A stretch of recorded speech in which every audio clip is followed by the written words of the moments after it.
Hello, everybody. Welcome back to another Microsoft Flight Simulator live stream. Welcome back for another week of streaming. I hope everybody's doing well. Good to see you all here. Greg, good to see you. Zach, welcome back. Alexander, good to see you. Kevin, welcome. Bomb Tech, good to see you. Steven, good to see you. Ahmed, good to see you. Reggie, welcome back, my friend. Squealing Bagpipes, welcome back. Great name. Alexander, good to see you. Matija, welcome back. Good to see you. Skyworker, welcome back, my friend. Hope you're doing well. SF Aviation, welcome. Haycon, good to see you. Jody, welcome back. Leonard, good to see you. XNG Candy, welcome back. Gary P, good to see you, my friend. Greg Jackson's in the house, good to see you. Gage Watkins, welcome back. Jugel Stoomp, good to see you, my friend. Tenure to Mobile, welcome back. Mr. Captain Will is in the house, good to see you, Will. Joe Sarda, welcome back. Kenzo's here, welcome back. Captain Dom's here, good to see you. Remy's here, welcome back. Markamus, good to see you, my friend. Carsrex, good to see you. Vazir01, good to see you, my friend. Adam P is in the house. Mike is back all the way from Boston. What are we doing here? It's not good. I have a buddy that can do it much better than I can, Mr. Joe B. You guys see him in chat sometimes. He's actually from the Boston area, so he can do far better than I can. Captain Grease, what's up, man? Good to see you, dude. Welcome back. Joseph Gambino, good to see you, man. Javier, good to see you. Justin Dupre, good to see you, my friend. Welcome back, Justin. Hope you're doing well, man. Did you get the PC, Justin? You got the PC, right? I think we were talking like last week.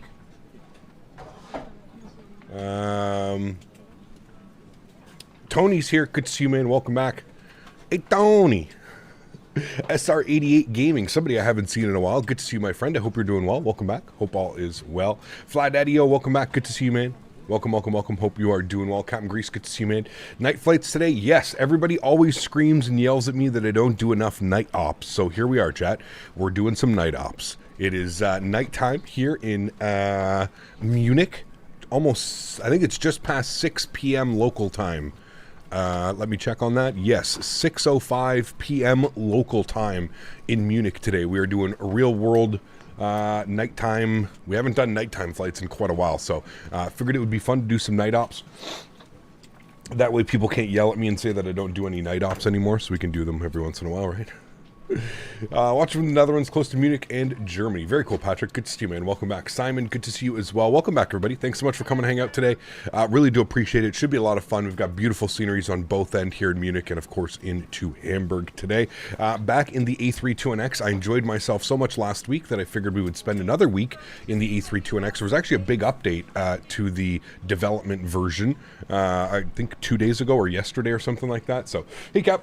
Are you on the dev version or the stable version? The dev version, Max. The dev version has the all-new cockpit. So the new layout, the new textures. Pardon me. You want to be on the dev version, not the stable version. The stable's pretty far back as far as I remember, Max. So good to see you, man. I hope you're doing well.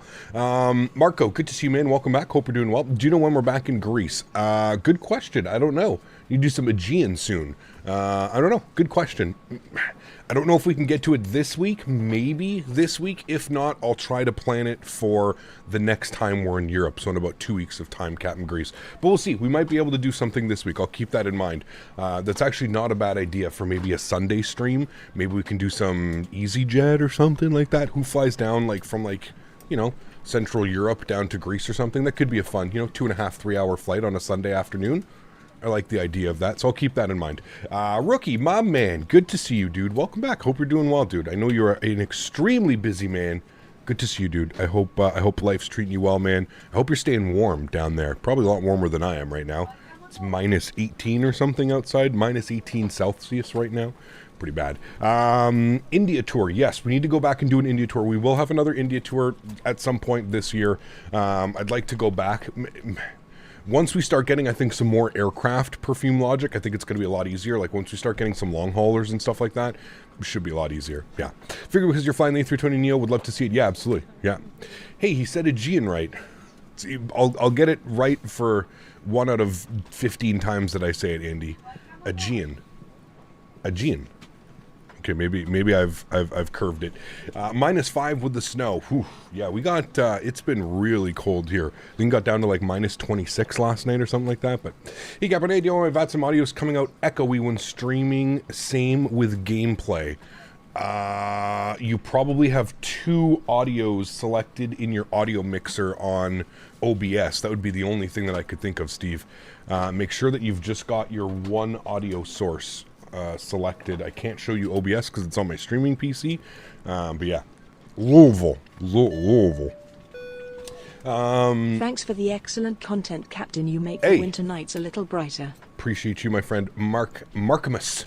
Thank you for your support, my friend. Appreciate you. Thank you for the kind words as well. Thank you for the £5.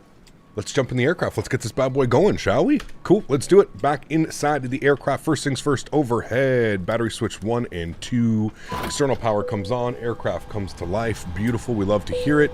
Let's go and get some brightness on these guys. We're going to get some dome lights on here while we're setting up the aircraft. We'll flip this over to Cappy Pers. We'll go ahead and select our ground control unit. I didn't mean to select that. There we go. Let's get Nadir's left side, right side, and center. Beautiful. Continue our flows down here. Everything else looks good.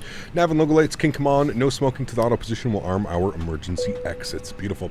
One-way flight. Are we doing the return? We are doing the return. Yes, for sure. Should do a Japan tour. The airports in Japan are so cool. Yeah, we've done, I think we did like 2 Japan tours last year. I love flying in Japan. You are absolutely right. The freeware scenery that you can get, the overall aesthetic of just the island, Japanese, it's absolutely beautiful. Absolutely beautiful. I agree with you, man. We'll definitely come back and do some more Japan ops this year as well. Again, once we start getting like the 777 and we start getting, a little bit more of the aircraft that is fitting to fly in Japan, or we can do some, some long hauls or something like that as well. So, yes, we will definitely do an India tour. We'll definitely do Japan. We'll definitely go back to Australia. Yeah, don't worry. Do not you worry, my friends. We will have lots of it this year coming up. Like I said, we've got the releases of so many amazing things, man. Do you have a favorite in the A320 family? A319, 320, 321, or one of the Neos? probably the A321. I absolutely love the A321neo, but just the A320 in itself, the longer Airbus style, I just love it. Yeah. When is PE happening? Great question, Max. I've reached out to Keith. He's acknowledged that he has received my message, and he said that he was interested in doing another annual sponsorship like he did last year, and that's it. I've yet to. We were supposed to get together and have a little bit of a phone conference just to confirm everything that he wanted me to showcase on the network over the next year, but then I just, yeah, he's crazy busy, man. He's also taken like a step back, I think, from the whole thing, so yeah, see, yeah, okay, good. At least you understand what I'm dealing with. And again, I know whatever it is, I let him do it on his own time, man. Like I said, he's, it's I know he's taken a little bit of a step back from it, but so do I. He's an absolute gem to the flight sim community. So knowledgeable, so smart. It's kind of ridiculous. I always feel like I'm stupid when I'm talking to him because he's genuinely so smart, and he's so well. Everything that he says has like. He's one of those people where I feel like you have a conversation, every little thing that he says is just, it has so much meaning behind it, so you just want to sit there and pay attention, do you know what I mean? Here in Greece, you're at 22 degrees out in t-shirts. God damn, man. I wish, man. I wish I could do that all year round. I need to move somewhere where I can do that all year round. How about in like 25, 30 years, chat, and you just start seeing me streaming from Greece or something like that. Okay, let's come down here. Let's turn our flight bag on. You can see the... passengers walking through the jetway, loading up into the aircraft. Beautiful. We're going to import from SimBrief. Beautiful. There's our stuff. Let's go to our weight and balance now. Okay, it's not going to do that, but is it going to do the payload? No, it's not. Wait. Okay. Now it does the payload because it synced up with GSX because we did that last time, right, Chad? So I don't have to like start the boarding process now. It does it automatically.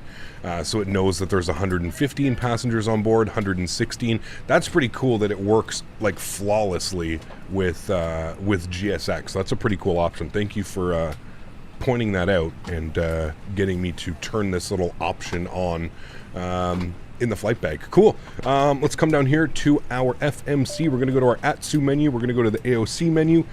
We're going to go init/press. We're going to go ahead and request our init data. EDDM over to EDDH. We're looking at an hour and 8 minutes en route up to Hamburg today. That is the beautiful flight time. Let's come back here. Let's come back here. We're going to go to our init ref tab. Beautiful. We're going to do our init request. Now, the only thing I've changed is our flight level. I've actually filed 340. So we'll do that. We'll set all that up. That looks good to me. Cool. We've got EDDM Munich over to Hamburg with an alternate of EDDB. So that looks good. I'm happy with all of those numbers. Let's go to our init B page. Let's start plugging in some numbers. Actually, you know what? We have to wait. We're not fully loaded yet. So we actually have to wait for the 0 fuel weight because it's not going to be fully there. We can put on our fuel, though. We do have 5.6 on the fuel, so we can pop that in there. Beautiful. And then what we can do is we do have some ATC online today. So we've got ATIS over here. We're looking at ATIS information echo. Expect vectors for independent parallel ILS approaches 26 left and 26 right in use. 26 left and 26 right. Transition level 70, so 7,000 feet transition. Wind is 310 at 14 knots. Okay. It's going to be a nice crosswind for the return flight if the winds stay the way that they do. And the QNH is 9er. Beautiful. Looking good. Mr. Q8 Pilot says, hello, Captain. We're looking forward to meeting up in Vegas. We're 5 months away. Have a wonderful flight. Mr. Q8 Pilot, the one and only, chat. If you don't know him, click on his name, click on his channel, go give him some love. Let's get some no floaties in chat for Mr. Q8 Pilot celebrating 34 months. 2 more months, and he will be a 3-year member. He's going to be over a 3-year member by the time we get into Vegas. I cannot wait, my friend. I'm counting down the days more than ever, especially with it being so cold here right now in a polar vortex where I live. It is quite chilly.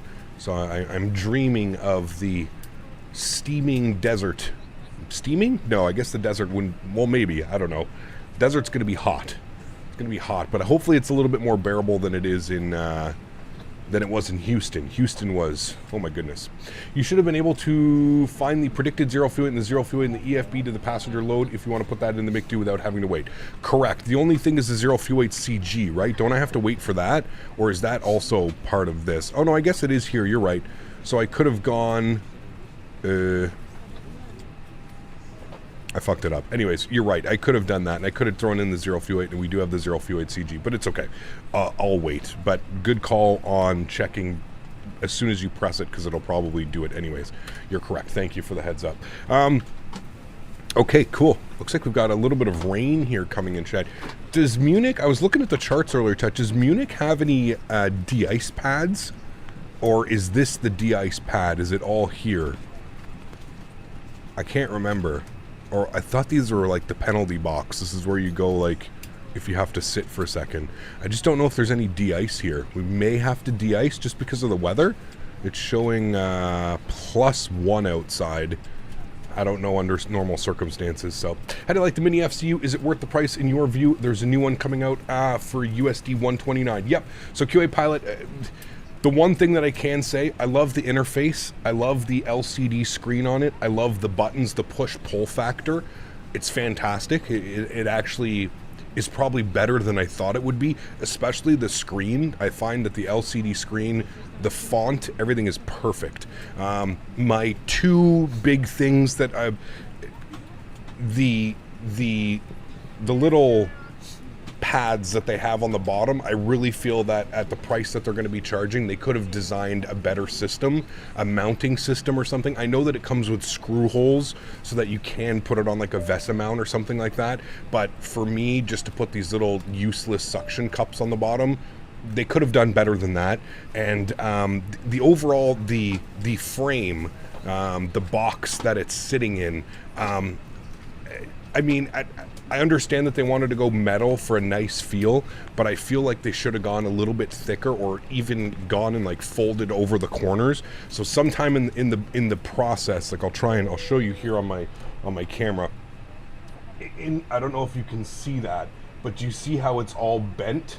You see how the top of it is all bent? It's all wavy. So it goes up, down, up, down, up, down. Same with like the back side. I don't know if you can see that properly, but you see how it's all wavy and it doesn't actually match up. Now, that could have been in the shipping, right? It got shipped to you and then you shipped it over to me. So that could just be in the shipping process. But I feel that the overall body of it could have been a little bit better designed. Maybe if they had even gone over and like kind of, you know, folded it over or something like that. But that was one of the first things that I noticed. USB-C is another one. I don't like the fact that it's the old school. USB-C again into the future would have been a little bit of a better design. But overall, I think if you got in and you purchased it, you know, at the base value, I forget what they were charging, 99 or 129 or something. I think the value is there for sure. I'm not entirely sure that the value is there at $250, which I think is their retail price, the regular price that they're coming out with, $249 or $259. I'd have a hard... That seems a little bit expensive, especially when you're paying import fees, you're paying taxes, you're paying for the shipping. That's a little bit too much. You know, $269 USD after import charges and import taxes and shipping, that's going to be close to $450, $500 Canadian. That's way too much. That's way too much for just a little unit when you can, you know, it's not the end of the world to just go and manipulate over here and do some things, right? So, yeah, I feel like if you got in at the beginning, it's probably worth it at 129 or 99, whatever the Kickstarter price was. I think you got a deal with that. I don't know if I would pay full price, and I don't know if I could recommend paying full price unless they did a few revisions, right? Easily, just off the top of my head, as somebody that used to work in metalwork, is you could have easily just extended it and kind of folded it over to make it a little bit more rigid, especially on the top. Again, though, I'm happy with the product. The main part of it, the thing that you look at, the screen, the buttons, the functionality, everything feels high quality. It is a good product. It's just there's some revisions that I would like to see. You know, that's for sure. I feel like this thing takes off. Other controller manufacturers will start making their own and hopefully lower costs. Yeah, there's already another one coming out, Ken, like Q8 was mentioning before. There's another one coming out for 129 USD. So I'd like to see that one as well. I mean, that's going to be close to $140 cheaper, right? So I'd like to have a look at that one as well, and then we can maybe do a little bit of a comparison video. So I'll make sure that I can get the next one, and we can kind of figure something like that out, because that would be awesome. Cool, sweet. Highly recommend mounting it once you ditch the suction cups. It's 1,000 times better. I agree. I'm just with my space, dude, my setup, it makes it a little bit difficult for me to set something like that up. I don't have room, dude. Like, I'm already struggling for room. I have my audio mixer here. I've got my Logitech radio panel. I now have the miniFCU. I've got my keyboard. I've got my joystick. I've got my throttle, and I have the joystick cam. You know what I mean? So, yeah. Is there a mini EFIS panel coming? I believe so. Well, yeah, they're going to do the whole thing. So I think we're getting this, and then I think they have plans to do something else. There was three attachments, I believe, to it. I think is what they were doing. Or they might just be doing this panel here like this. Maybe it's that they're doing both sides to make it a full like that, I think, maybe. I think that's what it is, Will. Yeah. And a mini eCam. There you go. So we're doing a mini eCam. Wait, they're doing a mini eCam? What, this thing down here? That could kind of be cool, actually. There's an auxiliary port on the side of the FCU that I assume the EFIS will connect to. Yeah, correct. There's one on both sides, I've noticed as well. So, yeah. Need a better guy to press the brakes? What do you mean? What's going on? Okay, cool. Let me grab clearance here. 121710. We've got ATIS information echo, and we're going to get our IFR clearance chat. Hopefully they don't switch anything on us here. Good evening, Astron 101, and request for clearance to Vienna Airport. He's going to Vienna.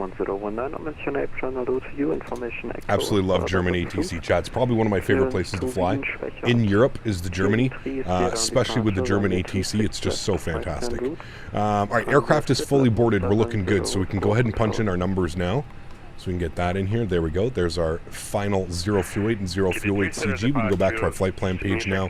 I'm going to bump this up here over to this one. Good. Squawka 1004, 7101. 7101, Control ground, very good evening. Lufthansa 6 Yankee Alpha information, Echo IFR to Hamburg, please. Lufthansa 6 Yankee Alpha, München April information, Echo correct, startup approved, clearance to Hamburg, input 2 November, departure, runway 26 right, flight plan route, climb via SIT, flight level 70, squawk 1000. Cleared to Hamburg, input 2 November, departure, then is filed departing 26 right, climb via SID, accept flight level 70, and squawk 1000 for Lufthansa 6 Yankee Alpha. Lufthansa 6 Yankee Alpha, read the correct.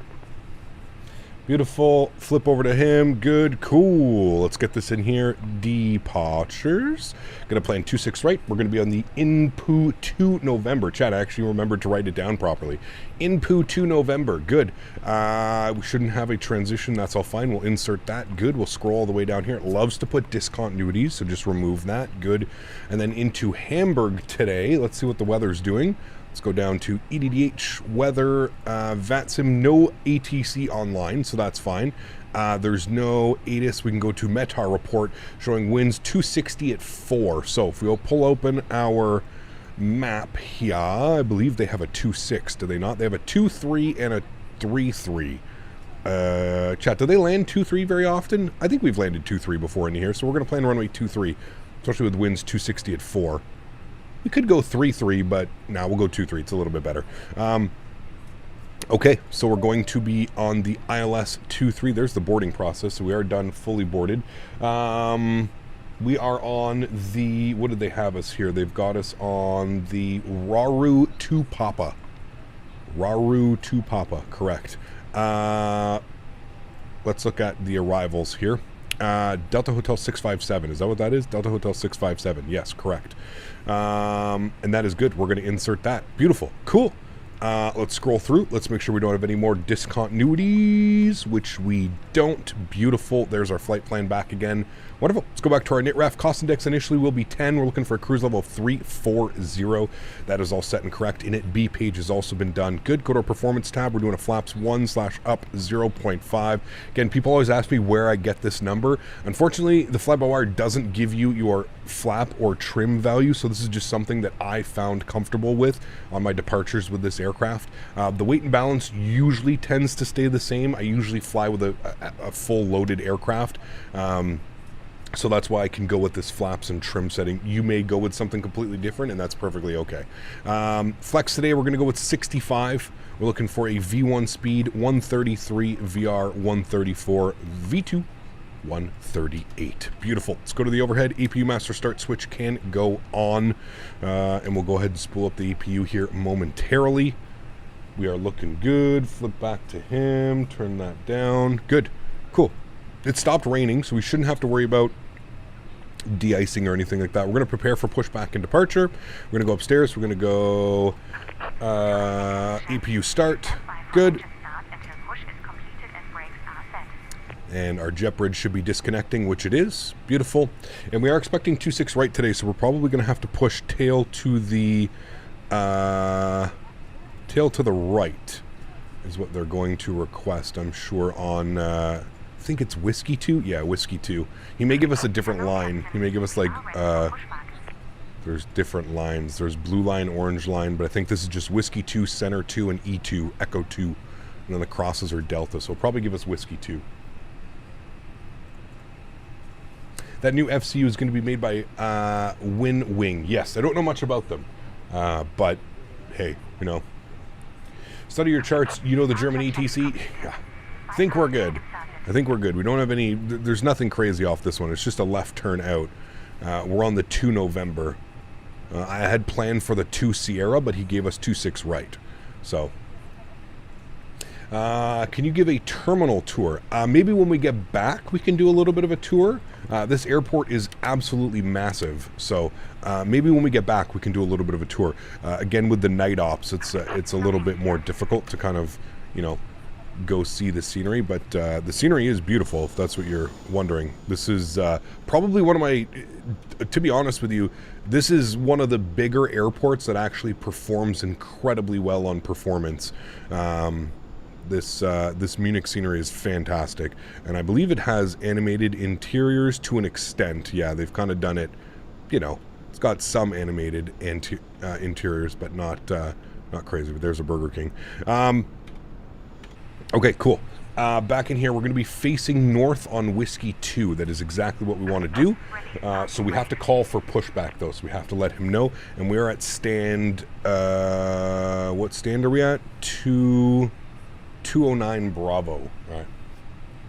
Munich ground, Lufthansa 6 Yankee Alpha, push and start, stand 29 Bravo. Sorry, 209 Bravo. Lufthansa 6 Yankee Alpha, pushback approved, facing north. Pushback approved, facing north, Lufthansa 6 Yankee Alpha. All right, park brake is released. Upstairs, off and off, crew supply is on, sorry. Red beacon light comes on, AP bleed system is on, this guy's off, beautiful. And he should be starting the pushback. It is wonderful. If we come down here, I just want to confirm, because I was having a bug, everything has been removed. Good, okay, sweet, cool. We're looking good, wonderful. Engine mode selector, the start position. And let's go ahead and spool up engine number 2. Enjoy, friends.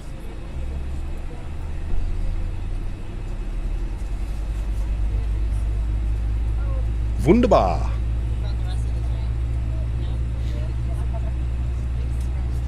Do you actually de-ice right before the holding point? It's on the taxi chart. Oh, is it? Taxi chart.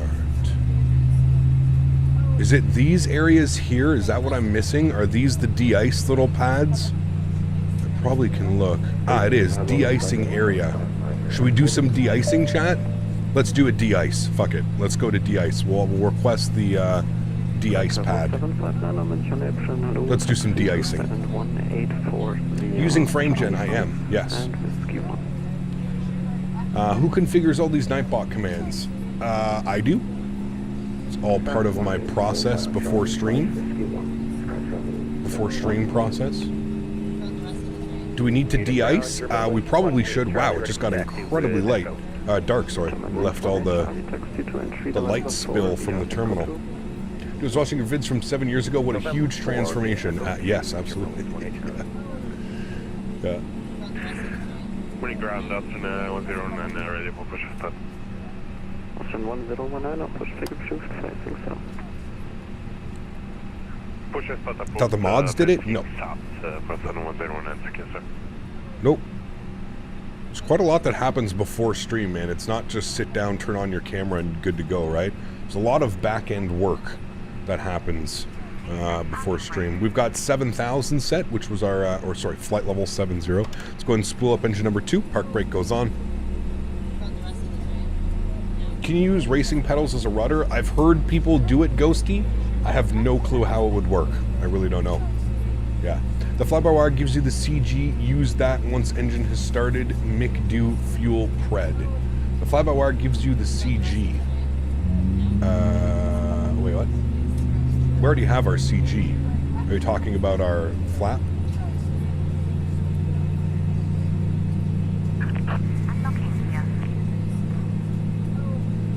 Just finished a flight into Portland? Nice. Do you use rudder pedals when flying Boeing? Yep. For takeoff, runway 26, right. It is shot, yeah. Charlie, danke und tschüss. It'll show you the trim value? Really? Alright, so, wait, fuel pred? Where do you see that?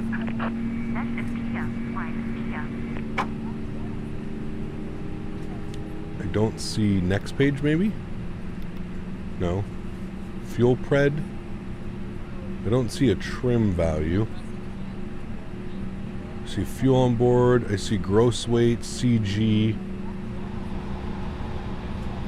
33.5. Yeah, we already have that number though. That number is already in our init B page. Yeah. But doesn't give us our trim value. Or are you saying...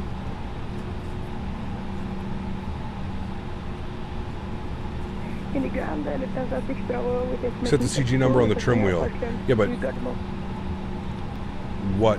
Like 33.4? Is that what you're saying? So 33, there's 33, I see what you're saying. So I can actually set it, it just doesn't give it to you as like a, so it should be like there, is what you're saying, right? Yeah, I see what you're saying.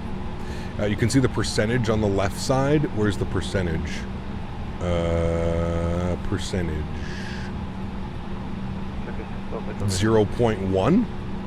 Or 5%? Is all we're looking at? 5% right there? Got you. Okay. Init B becomes fuel pred once engines are running. Got you. So 33 on the trim wheel. Okay. Which is equivalent to like down, I don't know, I've kind of got it at 33. It's like down 0.2 or something like that. Yeah. Interesting. I didn't know that. Thank you. Very cool. Now we know. Chat, we need the more you know rainbow across the screen. Predictive wind shear system auto, on. Engine mode selected to off position, ground spoilers are armed, auto brake is over to max RTO. We've got two good engines, we'll kill the APU, we'll kill the APU bleed. We'll get our nose light on, we're actually going to use runway turnoffs here as well. Seatbelts should have been on as well, I don't know why that wasn't on. And we'll make sure that the door is closed and we're ready to go. Good. And we'll request our clearance, and again, we'll let them know we got to go over to the de-ice. And I may need help with GSX in the de-ice chat, but I'm pretty sure we just go to GSX and we do de-icing, right? It's right here, de-icing service. Oh wait, this actually has it like, wait, alright, how do we know which de-ice they are though, chat? That's the big thing. Oh wait, 26 left, de-ice area, 26 left, no, we need 26 right. Area 14 and 15. I'm assuming this is 13, 14, and 15. That would make the most sense, wouldn't it? De-ice, DA, sure. Okay, well that's what we'll plan. We'll let them know we got to go to the de-ice. Cool. Got you, Lilo. Thank you for the support. Is this the Phoenix or the fly-by-wire? This is the fly-by-wire. 70 is Lufthansa 6 Golf. Correct. Munich ground, Austrian 09, ready for taxi. I think that's the guy over here. Nope, he's already left. Austrian 019, taxi via Echo T, Delta 3, hold short, Echo 2.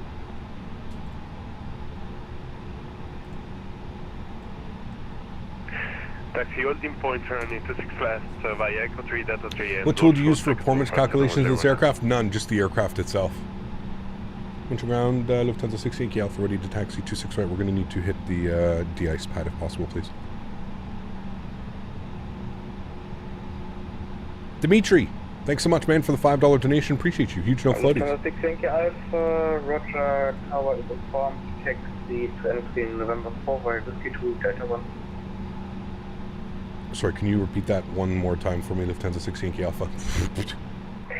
taxi to entry November 4 via Whiskey 2, Delta 1.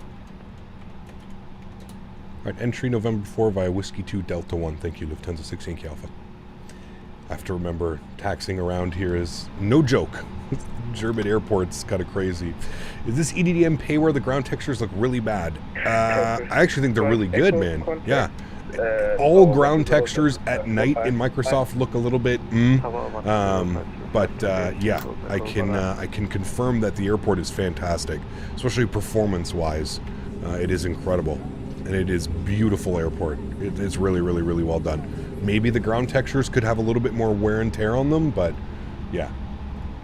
Okay, he wanted us out at November 4 via Whiskey 2, Delta 1. So right before November 4. Frame gen keeps crashing my sim. Try turning down some settings. That might help. Most likely you're exceeding your VRAM and it's causing the simulator to crash. That would be my guess. Do our takeoff config.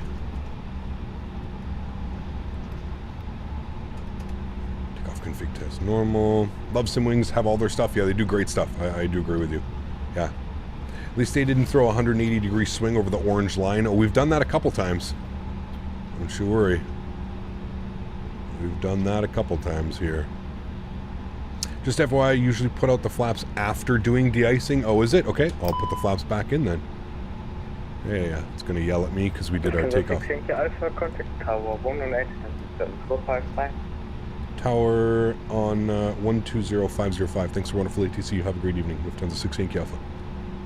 Confirm 118-775. 118775? 705.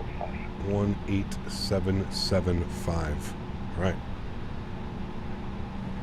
Winchell Tower, good evening. Lufthansa 6 Yankee Alpha, short November 4.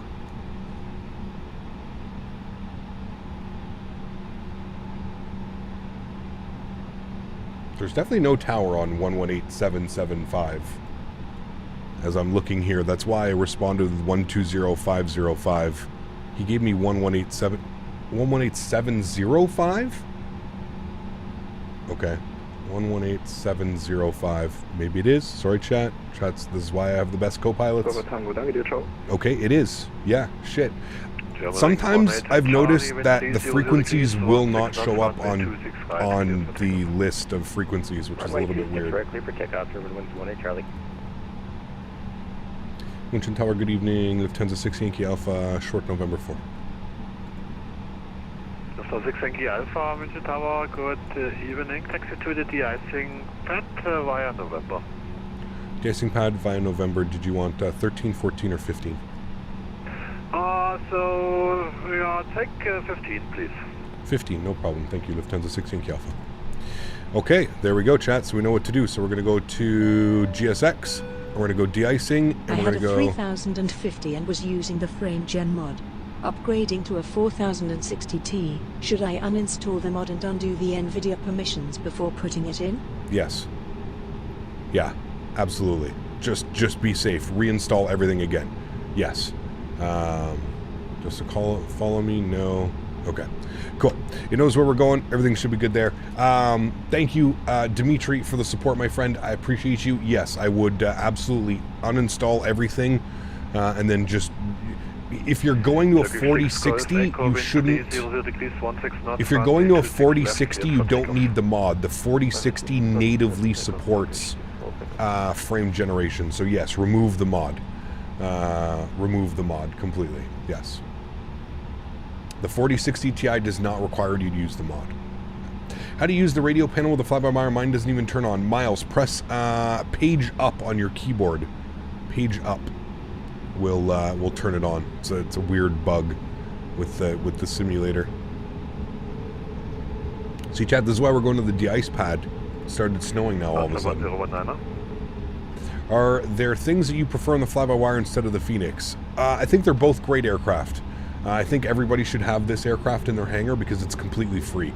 It costs you absolutely nothing to own this and to use this simulator. So yeah, is FrameGem supported by AMD GPUs? No, but you guys have FSR. I'm not quite sure what the difference is, how it works, but yeah.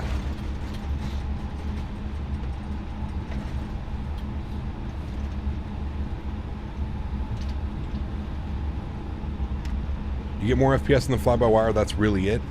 There you go. I find they fly pretty differently as well to me. I don't fly Airbus in the real life, obviously, but to me they fly a little bit differently. Joining 18 Charlie, switch to Unicom 122.8, bye-bye. Over to Unicom 122.8, exit the service, bye-bye.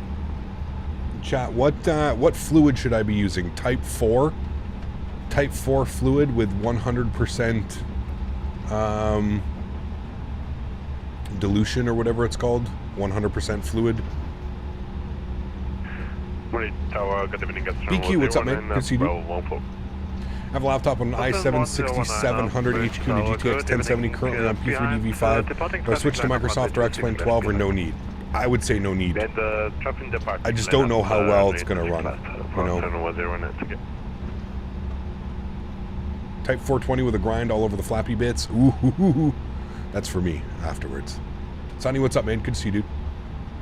The fly-by-wire is easier to float. I do agree that it's a little bit more pitchy, if you will, balloony.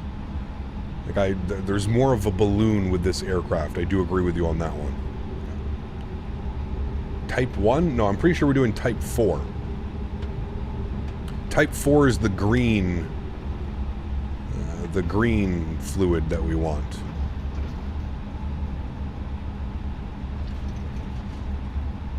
You always use Type 4, might be a European thing, so I got that. Said once they always use, I'm pretty sure they all use Type 4. I'm pretty sure it's what it is up here as well. If you want to once explain that in real life, they would do a top coat of Type 2, I think, and then Type 4 ideally, but he chooses Type 4 when the sim's in winter conditions. Okay. Type 4 is mainly used for anti-icing after de-iced with 1. Okay, well, we're just going to let GSX decide. Nice shot. I mean, we could do that too. Yeah.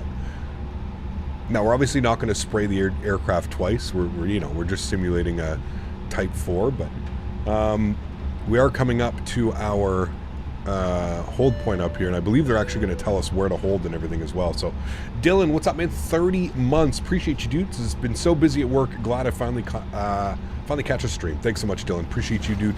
Welcome back. I hope you're doing well, man. Thank you for the support. 30 months. Incredible, man. We are doing de-icing, yes. We are doing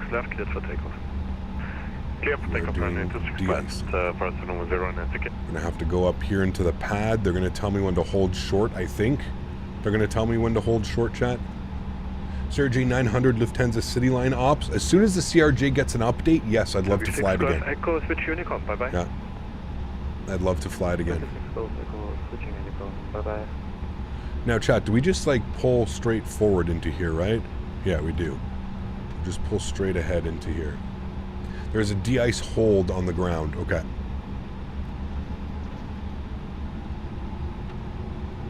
How does the flying feel between the A320 and the A320neo? I mean, they're... Realistically, David, I'm pretty sure they're close to being the exact same thing.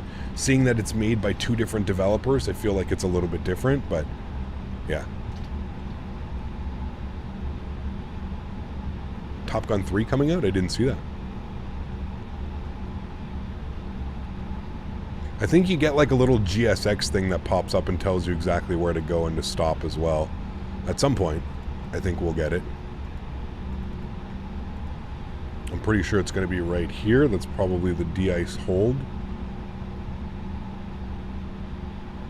De-icing hold. That's where we're going.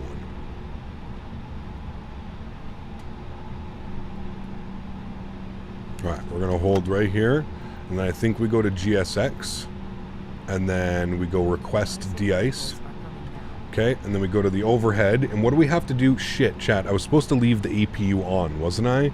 And then, or do you just turn off the bleeds? I know we turn off engine bleeds.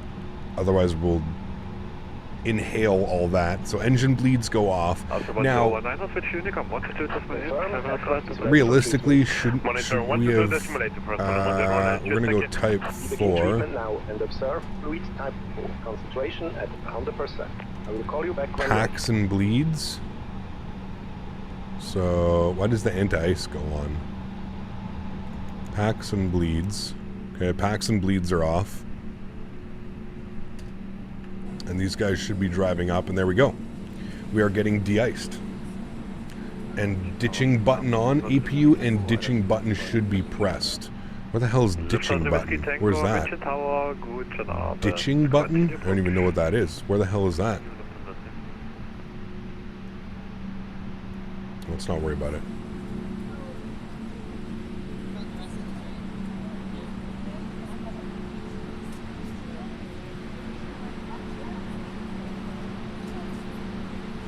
Cabin pressure panel. So here, oh, ditching button. What does that mean, chat? Does anybody care to explain that to me? What the ditching button does?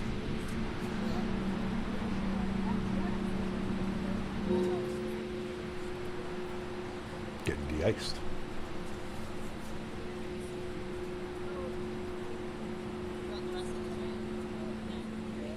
Closes all the exterior valves. Got you. Okay. Cool. So the fluid doesn't enter. What do you think about the ETR 72 and 42? For Microsoft, they're actually pretty well done. Yeah, they're really nice.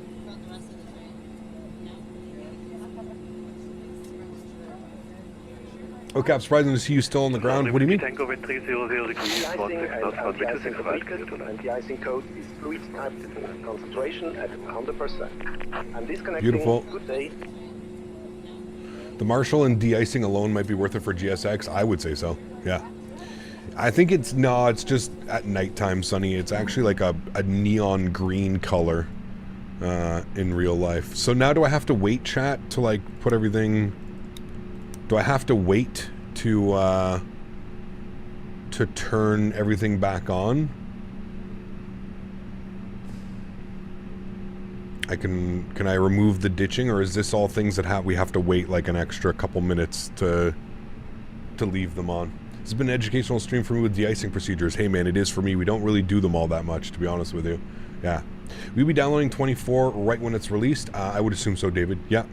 There's a 3 to 5 minute wait. Okay. Cool. So we'll let him know that we're ready to taxi now. Munchen Tower, Lufthansa 60 Yankee Alpha. We are finished with de-icing. Lufthansa 60 Yankee Alpha, Captain, taxi holding point 26 right via Alpha 15. 26 right, Alpha 15, Lufthansa 6 Yankee Alpha. Thank you. Alright, park brake is off. De-icing is overrated, just Air Florida it. Jesus Christ.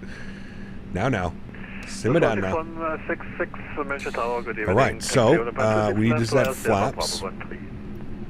We're starting to move. Lufthansa 6 Alpha behind next landing, aircraft company, Airbus 320, line up runway 26 right behind. Behind the arriving traffic, line up behind Lufthansa 6 Yankee Alpha. Mr. Tower 9, Lufthansa 5, Delta Lima November 4, request the de-icing pad. Lufthansa 5, Delta Lima, München Tower. He's also going to the de-icing pad. Evening, taxi 2. It comes with a slight scenery upgrade this year. I think we're getting a little bit more than that, but yeah, we'll see, man. We'll see. As many times as you asphyxiated us during a little de-icing fluid, the lungs would be okay. True. If you're used to flying with me, you're probably good. We de-ice in Florida when the temp is below 70. No. Maybe. There's company traffic arriving right now. Pretty cool.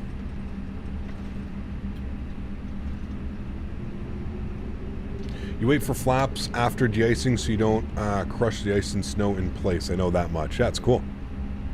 It's been very educational. I love how much chat, can help in moments like this. I always say chat's the best co-pilot I have, man. Daisy's a great co-pilot, but she's just cute, you know? Chat actually is helpful. Daisy's not very helpful. Don't tell her that. Don't tell her, but she's not very helpful. Chat, very helpful. Daisy, not so much. All right, we are able to line up and wait behind lights.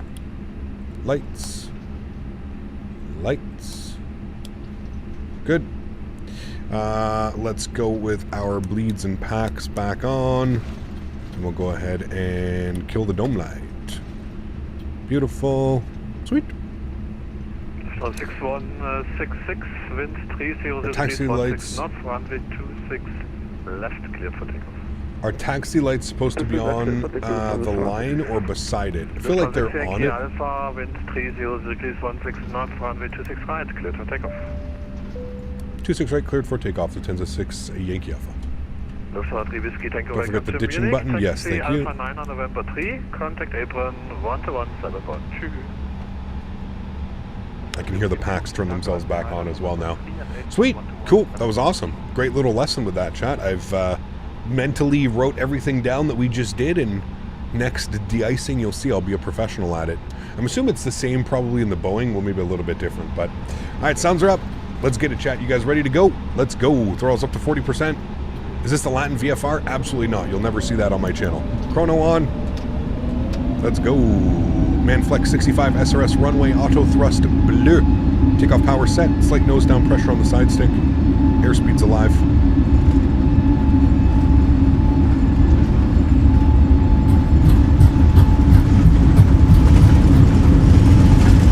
Knots. We're neutral.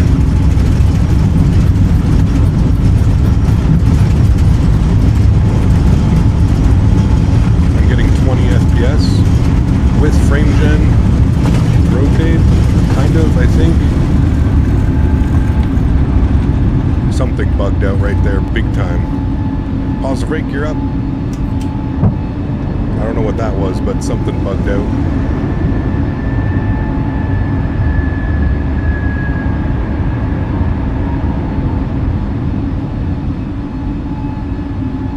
I think it was a livery down on the ground. A VATSIM livery. Pretty sure that's what it was. Hey, we're airborne. De-ice fluid got to the electronics. Nice. I also hate how I can't see my display.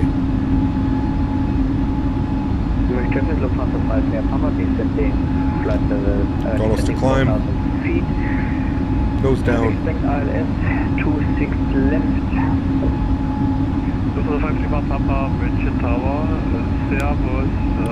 Nose lights, wing lights, runway turn-offs. Actually, we'll leave wing lights till 10. Are you ready at 245 to the Green Tower? Sound's coming back a little bit. Iberia 245, Bridge Tower, good evening. Yes, we are heading direct to Delby. I hope we don't get that frame problem on the arrival back in. Yeah, that was weird. You are not in my CTR, so you have to contact the other aircraft via Unicom, and you should contact me when you're established on the ILS. Okay, just only to complete the expected runway. I will contact with you over localized runway 26 left. Okay, Lufthansa 6166, switch to Unicom, 122 is made, bye-bye.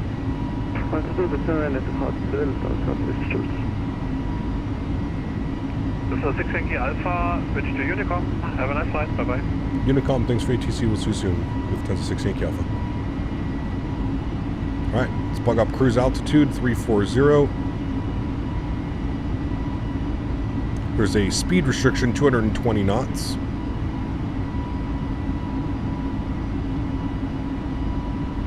Coming up on transition altitude, there goes the speed restriction.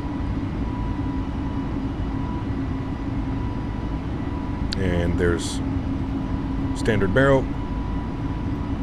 340 is plugged in, and we're climbing up. Why is this camera out of focus? Hey, focus. Focus. There we go. Pops up. I get those stutters from time to time, and it can be worse than without. I've never had that before. I think that's that VATSIM. Sometimes there's VATSIM models that load, and it literally brings me down to like 20 FPS. I'm pretty sure that's what that was. I could be wrong, but I'm pretty sure. Autopilot 1 is on. Bring you guys back up into the flight deck. Hey, there we go, chat. Nice departure. Sorry about the frames for a second there, but a nice departure out of München.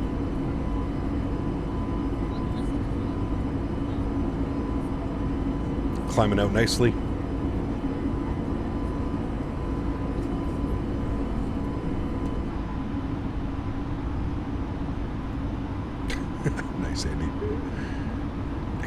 10,000 feet. Landing lights are coming off. Off. Let's get some brightness in here. We'll get the seatbelt signs off as well. Flight attendants can start the in-flight services. Nice. What does frame gen mod actually do? Does it improve the performance that much? It basically doubles your frames. Yes. Absolutely. Yeah.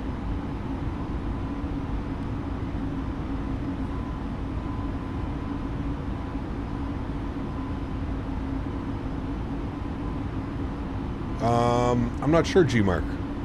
I don't think so. It might be. I don't think so. Sometimes the numbers don't exactly match. You know?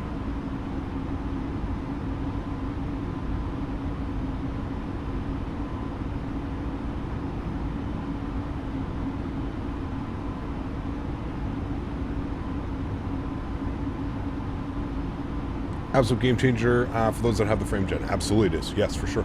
Hey, Cap, just got Microsoft Flight Simulator downloaded on my new computer. How do I turn off where the highlight switches in blue? It's kind of annoying. It's in the assistance options. Assistance. And, yeah, somewhere in the assistance options. Man, it sucks that we can't see anything outside, chat. Hey, man, it's night ops. It's night ops. Nighttime is a vibe. This simulator is so beautiful. I feel that it's like, it's a little bit of a letdown when we do like night flights. Just because I want to be able to see everything.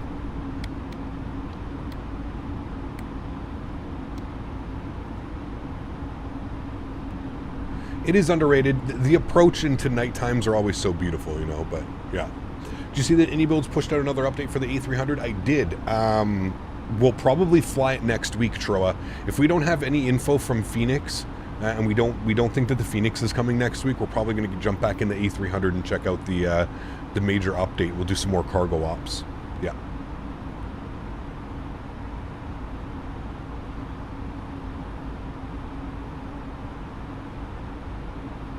Frame gen uses multiple cores? No, it has nothing to do with that. Frame generation interpools your frames. So whatever frames you're getting, it adds a frame in between the frame. And that's what it, yeah, has nothing to do with your CPU and multi-cores, multi-threading or stuff like that. Or are you talking about your GPU cores? Is PMD still dragging ass on the 777? I mean, I wouldn't say dragging ass, Mike. I feel like it's actually been quite a quick process, to be honest with you. I know that it's still in beta testing, so yeah. I do think that Microsoft News Today Xbox event, maybe. Hey Cap, would you consider Latin VFR A320 Neo with the Horizon mod? I've seen it on a couple updates. It uses the fly-by-wire systems. It isn't as bad as normal Latin VFR A321 Neo. So Benz, hear me out here for a second, okay, man? And listen, I'm gonna say this, and I truly mean this. If you want to fly the aircraft, or you see other content creators flying the aircraft, that's perfectly fine, man. They can choose what they want to do, and they can choose what they want to show on their channel. For me, personally, as somebody that's been invested in the flight sim community for so long, I'm personally not interested, and I think it's absolutely outrageous that I have to purchase an aircraft from Latin VFR and then mod it with a freeware mod, with the Horizon mod, to make it flyable or to make it enjoyable. To me, it just doesn't make sense. I'm not going to give Latin VFR my money to then basically pull everything out of it and replace it with a freeware mod to make it flyable. That's not for me, man. I'm just, no thank you. As much as I would love to fly an A321, as much as I would love to do some cool flights and stuff with it, I just, deep down inside, I just feel that would be going against everything that I've ever brought to my channel, as far as like being critical and being fair and wanting to allow my users to have confidence in me that I'm not going to try and sell them garbage or push garbage onto them. And in my opinion, that's exactly what that product is. Again, it just, in any other realm, in any other world, this would not make sense that you have to buy an aircraft to then put a freeware mod into it to make it flyable. That's just lazy, and I don't want to condone that behavior. And the way you have to look at it from my perspective as a content creator is, if I fly an aircraft and if I fly something, even if I tell people not to buy it, people are going to go out and buy it because they see me flying it and they see that it's possible. So it's just a big no. And again, I don't have anything against it, man. If that's something that you want to do, then that's on you, man. I can't control the way that you spend your money, but what I can control is what I promote here on my channel and what I would want people in the flight sim community to use. Yeah, no. Phoenix will eventually release their A319 and 321. I think it's absolutely worth the wait. I believe so as well. Yeah, I believe so as well. Yeah. XP said last night that the Latin VFR with the Horizon mod is excellent for PC users. Again, Will, I'm not here to start a debate with you, man. I'm not here to argue with you. I literally, the very first thing that I said is if you want to do it or you see other content creators doing it, that's completely on them, dude. This is my channel and this is what I can control, okay? If XP wants to condone that and XP thinks that that's good for the community, then that's his thoughts and that's what he can do, man. There's nobody stopping him. Like I said, what I can control is what I say and what I do on the channel.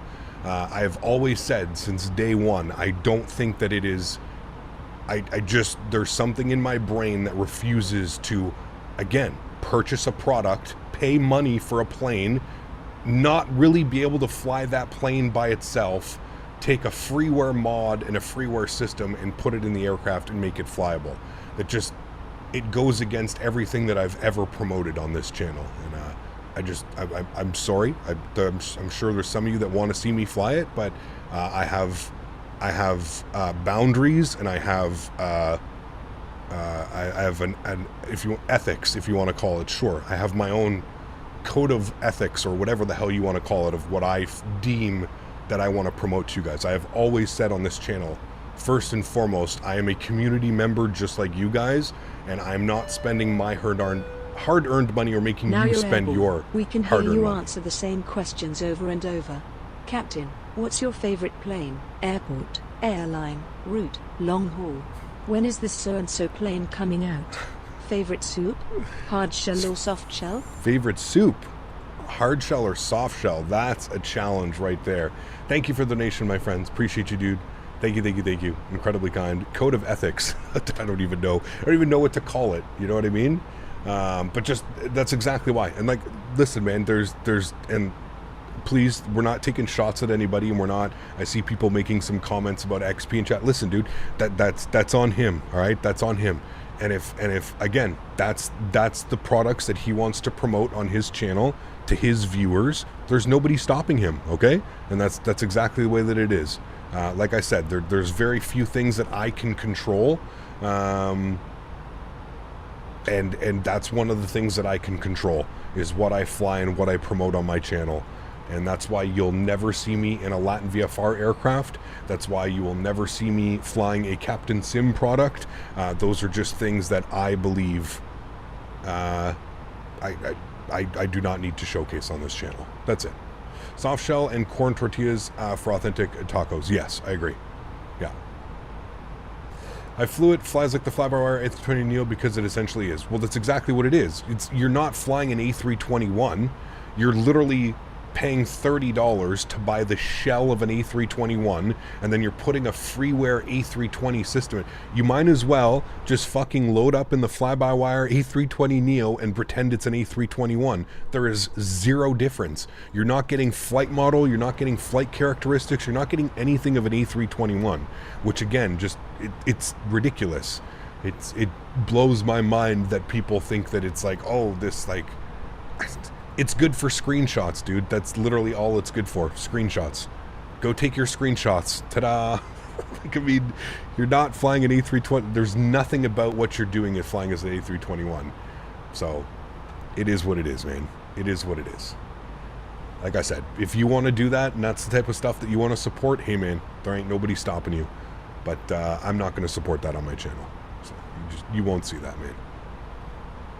So if someone came out with an FSS E-Jet mod that added VNAV, you would then buy it. So that's the thing, Andy, and I totally, that one I feel like might be a little bit of a mistake on me. I got really bored over the Christmas holidays, and I just wanted to learn something new. You know what I mean? That one's probably on me. I took a little bit of a gamble with the FSS E-Jets. I just would also like to point out that, you know, when I bought the E-Jets, every stream that I streamed where we did the E-Jets, I explicitly told people that I don't think that it's worth it in its current state. I got an email this morning from FSS. They have updated their aircraft again, and they have completely redone the cockpit now, textures and seat textures. And honestly, man, when I was laying in bed and I got that email this morning and I was looking at it, do you know what came over me? Shades of Magnite. The Magnite 787. That's where I feel that this whole FSS thing is going. I feel like they're going to be the Magnite of Microsoft Flight Simulator. I hope not, but I feel like they're going to be the Magnite, where we're just going to get these endless updates of like texture upgrades, or we redid the seat textures, or we redid the overhead panel, or we redid the PFDs. I don't know. That's just what is screaming in my head. So it's on me, probably, that one. But yeah. Context? What do you mean context? Do you not know about the Magnite? The Magnite did a 787, Will, and they promised they would have everything. They promised it would have VNAV and functioning this and functioning that and everything this, and custom FMC and custom PFDs. And I mean, the aircraft has been in development for like 7 years, and it's still using the default FMC and default PFDs, and they've redone the seat textures about 8 times. They've redone the texturing of the cockpit about 9 times. It's yeah, it's laughable, kind of, to be honest with you.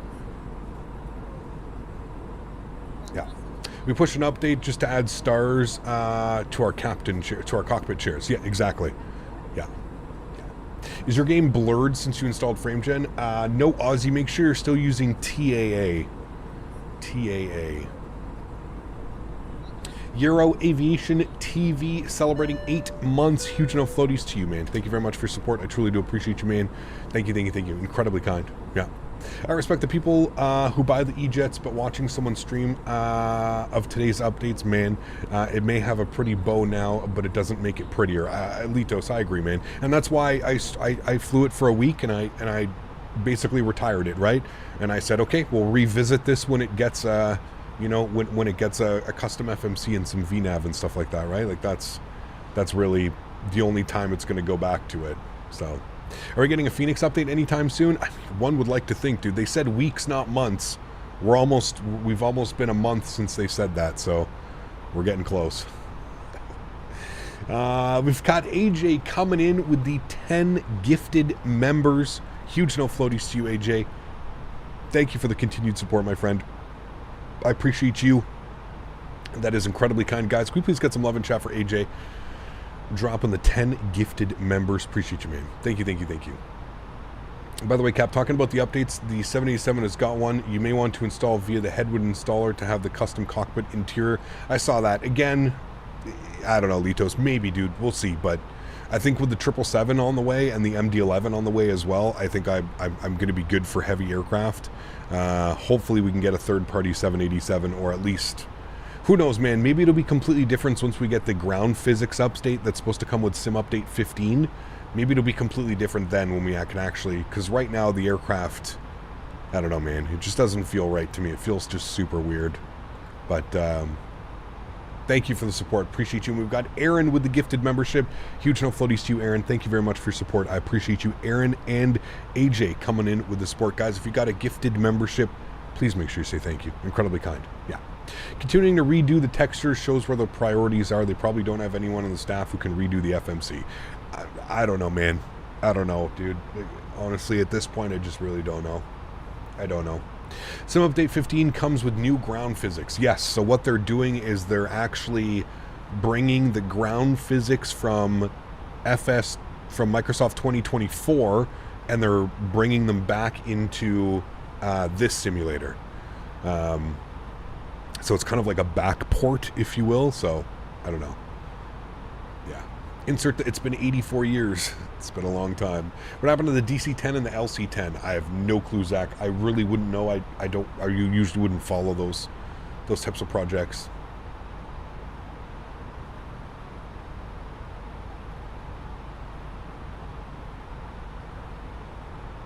I'm not sure when Sim Update 15 is coming out, but I do believe that the AnyBuilds A320neo will be out as well. Yeah. I like what they've done with the... they've made nighttime a little bit brighter with these new sky colors. I don't know if you guys have noticed that. I'm wearing sunglasses and I can already tell that it's a little bit brighter. I don't know if it's translating well, but I really love, like, when you fly over a major city, the sky really kind of like lights up. The atmospheric lights from the city. It's quite cool. It looks quite nice. I think they did a great job with that. Nice that Microsoft isn't holding on to some of these 2024 updates for the new game, porting them back into 2020 versions. I mean, they've already said, Steven, that they plan on, I think they're continuing to develop this simulator for the next 6 years. So everything that they basically can that's not going to impact performance, they're going to bring it over to Microsoft 2020, which is kind of cool. Again, they're kind of catering to both needs. They understand that maybe not everybody wants to upgrade to the new simulator and that they still want to use 2020 because all the aircraft work and stuff. But yeah, Andy, it's incredible, man. With this is the new update, the new cloud and sky, and yeah, it's incredible. It is incredible. Yeah. So then why update to 2024? Well, 2024 is going to be on the whole new system, G-Mark. It's a whole new, right? It's the new rendering engine, the new physics model. There's all kinds of stuff that's happening, right, for 2024. The main thing with 2024 is going to be the performance, right? So they're moving from single core to multi-core support on your CPU. I mean, that alone in itself is just going to be absolutely massive what it does per performance. My bet is in 2024, when you fly into airports, you shouldn't have, you know how you'll probably lose a good chunk of frames. That should be gone with the multi-core support on the CPU now coming. So yeah. Cap, since the Phoenix A320 V2 Block 2 is still not here, we're going to see you back in the PMDG 7.3 soon. We'll see, Felix. Yeah, I kind of want to, like I said, that the A300 just got a major update, and yeah, 2024 physics plus the AnyBuilds A320neo. I'm sticking to 2020 for a while. Well, we're getting the 2020 ground physics, not the flight dynamics and things, just ground physics. Yeah. I heard the planes from 2020 will transfer to 2024. You know if that's true? They have said that is how it's supposed to work. Yeah. I think the Headwind Discord puts out too many pings about the aircraft, and it's annoying. I left the Discord. I'm not in any of those Discords, and if I am, to be honest with you, I just right-click and mute all, Cameron. That's usually what I do with, like, those types of Discords that I join. Right-click, mute all.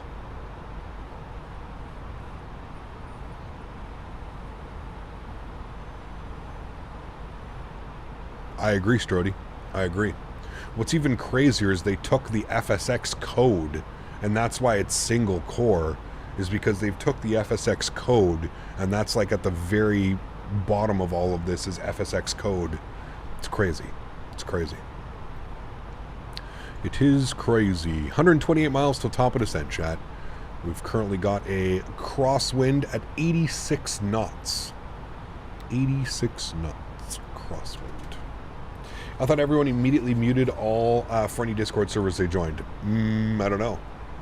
I'm looking forward to the ground physics of the planes, especially the Phoenix don't seem so stiff when landing. Yeah, and it's just going to be a little bit more cushiony, if you will, you know? Exactly, Severi. Yeah, pretty crazy.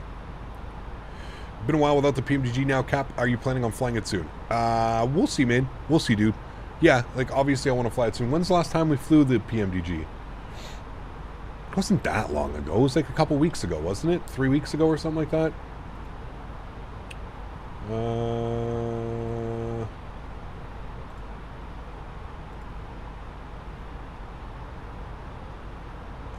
When was it? It was... Oh, okay, that's been a little bit.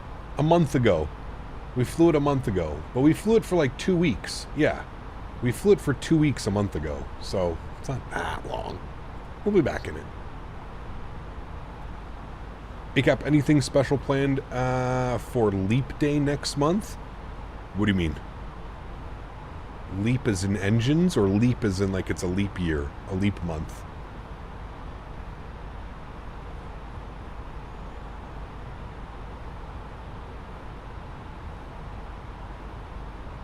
Yeah, we can watch a little bit of a video if you guys want here.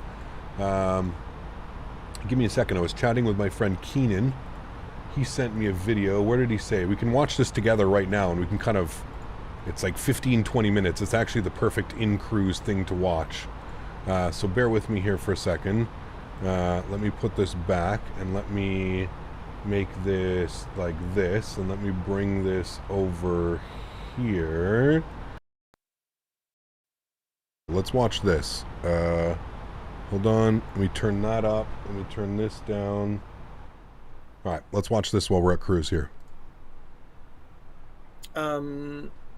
So this is an interesting. So there's been quite a few times, I think, on this Q&A.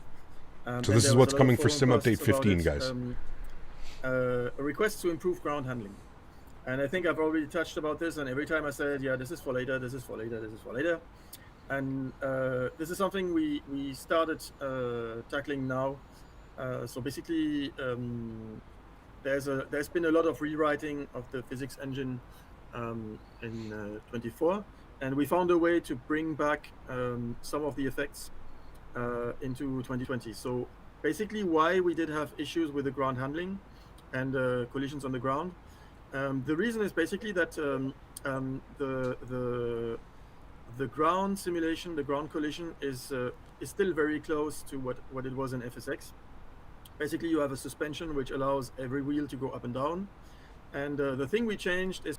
And that's exactly why when you look at any type of tri-gear, when you look at a gear that or a tilted gear, remember how I said, like, when you fly the 787, the wheel just kind of like drops like this. You don't get that like sweeping kind of like ground physics, right? Where like the backward wheels kind of come down and it's like a seamless motion. That's why, like, when you fly the 787, the default 787 or 747, the wheels land like this, right? And it just like, and then they go like that, boom, boom.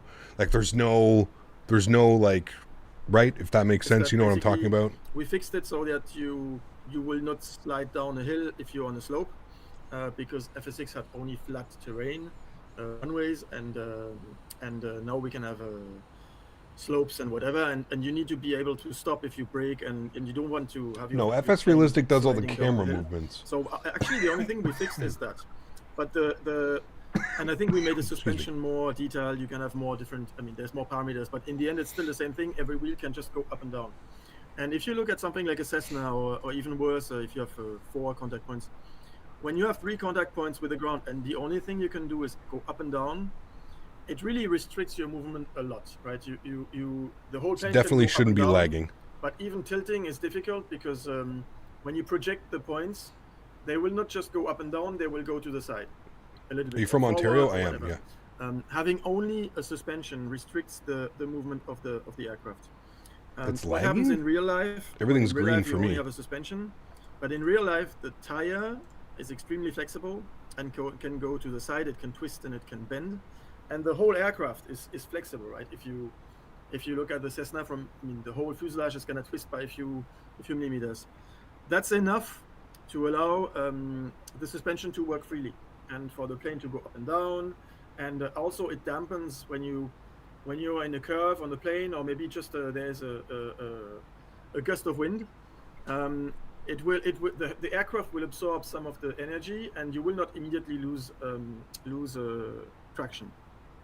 So here's a video which shows before and after, and this is shot in 2020, and it will be shipping in Sim Update 15.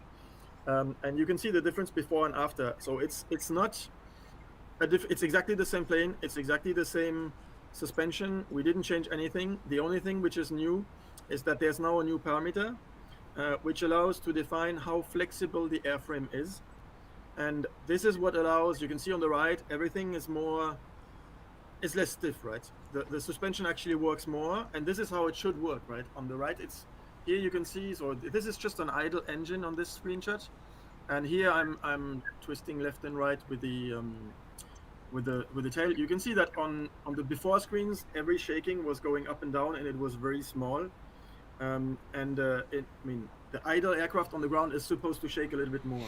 And on the new simulation, you can see it's very realistic, because the whole plane now can move sideways, and so all the shaking is present.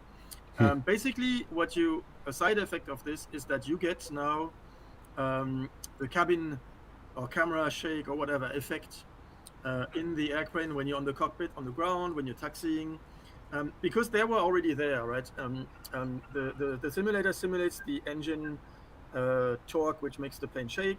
The CFD or the airflow simulates all the bumps in the air. When you're on the ground has bumps, but it was very much dampened away because of this stiffness of the. You can see immediately, like when it stops, you see how much more like bouncy it with is. that, when you're like the actual physics looks like there's like genuine proper physics. It reminds me of like X-Plane, right? Where X-Plane, everybody feels the way X-Plane, it's super like balloony or heavy, and it's like there's a lot of yaw action. That's what this seems like to me. And well, better control when you land. You would have less this, like, especially when you arrive on a, what do you call it, on a crab, when you arrive sideways, you will not have this effect like on a rail where you're gonna shoot off. And that's even key. You can see the bounciness when you bounce; it's a lot more lively. Yeah. Because the whole airframe, well, if you can twist and bend, it also means there's some elasticity, and it will basically store and send back some energy. You get a little bit more bounces, or if you do bad landing, you will bounce a bit more. Well, Xander, so what's up, man? Rail fan Xander, hello. It doesn't change any settings. You don't. I mean, plane makers don't have to change anything. We'll make it a default setting, which should work for all aircraft, and then there will be a way to. It should not break anything, and there will be a way to make it bigger or smaller per aircraft, or take it away if really someone doesn't like it. But it should not break anything or change anything. It works exactly like before for everything else. We have a couple of questions, Seb, about this, just to confirm. Hold on. We got to check on our flight here, chat. 63 miles. Okay, we're good for a little bit more. A little bit more of the video. This is going to be in Sim Update 15. Yes. Okay. And someone else is wondering, how does this affect airliners and airliners from third parties? It's exactly the same thing. So it does not change any settings of the ground, of the wheels, of the anything here. Mm-hmm. It does not. Basically, so. I think my intention it's always right now been is that to way, have a similar Jay. setting for every aircraft, because it's not scale dependent or weight. It's the setting is it doesn't have any unit. Mm-hmm. I think if during beta testing we find that it does break something, either what we can do is default it to 0 and then make it added to all our aircraft. Mm-hmm. I tested quite a few airliners. It's an effect which is less an issue on larger aircraft. I mean, I see quite a lot of impact on this aircraft here. On a larger aircraft like an airliner, it did not like when I braked, I did not see like a giant shake or something like this, because on the larger aircraft there was not so much. I mean, the suspension was already allowed to work a lot more, but we will test this. Mm-hmm. I think very probably a default setting, which is going to be like the default elasticity of a metal, is going to be enough, and maybe for some aircraft we need more, but the default setting will already. All we need is a few. I mean, if you look at if you zoom in, the elasticity is really just 1 or 2 millimeters, right? Mm-hmm. And it's almost not visible, but that's enough to make the suspension actually work freely in all dimensions. Yeah.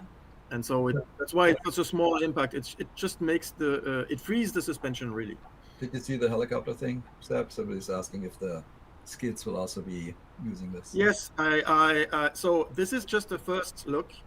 I think on a future Q&A, whenever this is ready, I will do a lot more videos. And obviously, so what is really cool on a helicopter is that the cabin now vibrates. And for example, if you go Azim, how are you, my friend? it's not the rudder, but if you push the foot full on one side, you actually feel the whole airframe twisting, because the tail wants to go on one side, I also when you're barely doesn't change that much, and now it can sometimes, so it vibrates. I don't care about more, but yeah, people here have done a lot of flight testing on the. Listen, we're doing a little preview here. SU-14 is obviously coming to an end for shipping in a few days. And maybe one more question about this before we go to the next one. It was, will this affect how my landings feel? Taxiing? Yes. So it really depends on.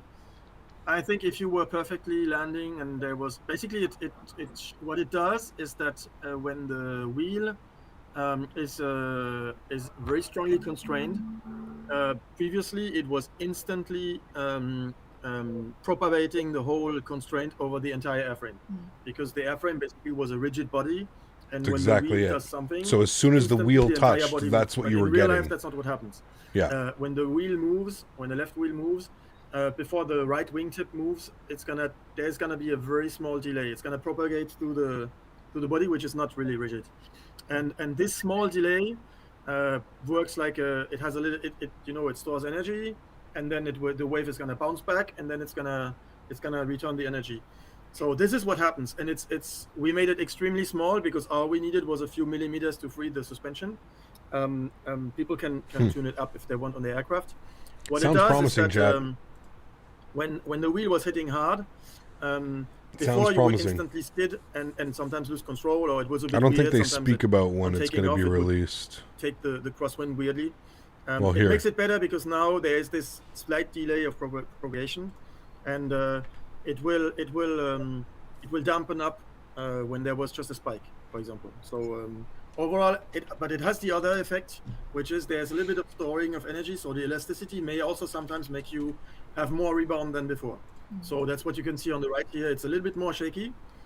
That's how it should be, because the suspension of the aircraft has quite a little bit of shake, right? It's just the metal suspension, and you can see on the current version what is out there, the suspension doesn't really work, right? It's like, and it can't exactly it. Give back the energy. That's what I get. So it will I've always said that, Chad. You can go back to 9 months ago, 12 months ago, a year and a half ago, and you can watch when I fly like a regular aircraft, or like I said, more importantly, an aircraft with tilted gear. And that's why the landing rates that you get sometimes flying these aircraft are just absolutely ridiculous, because like he just mentioned, the developer himself, the aircraft hits the ground and then that's it. There's no compression, there's no shock, there's no nothing, right? There's no movement, there's no transfer of G forces, there's nothing. And I've always said that since day one. I've always felt that way, that and that's why I really don't enjoy flying the default 787 or 747 or any of these other default aircraft, is just because they just don't feel like I don't know, to me it just doesn't feel realistic. It doesn't feel like there's it feels like you're landing a Cessna or something like that, right? Something with no gear. That's literally what it feels like. So it's cool. It definitely makes a ton of sense. And then we'll look at the roadmap here. Make it better and more realistic. And there's going to be a parameter anyway, just in case anything goes wrong. Awesome. Thank you so much, Seb, for that. Okay, let's go to the timetable. Mistake last night. I didn't want to stick a bunch of other stuff in there, but anyways, I just wanted to say, because lots of people are asking, I think sort of the transition or whatever the plan is for flight in 2020. So this is the 2024 roadmap for all kinds of things. So you can see we are planning 4 more world updates and 4 city updates and a whole bunch of local legends. A little bit fewer of famous flyers. We're planning on sim updates, Dune, and then obviously at some point next year there's going to be flights in 2024. Can't tell you exactly when. I would be murdered if I would say that, but we have a plan. And so they have a date. Don't talk about it much. We were just chatting right before this, and we're like, come on, we got to show something. So we have they're already up there, Justin. Of flight in 2024, and we love it. So it's coming. There we go. So don't give us a date, but we know that it's we've got 3 more. So sim update 16, potentially the last sim update before 2024. No, they just said there's 3 more, fewer. In that what he just said. He said there's 3 more sim updates this year planned. And so 3 more sim updates. So you should get sim update 16, 17, 18.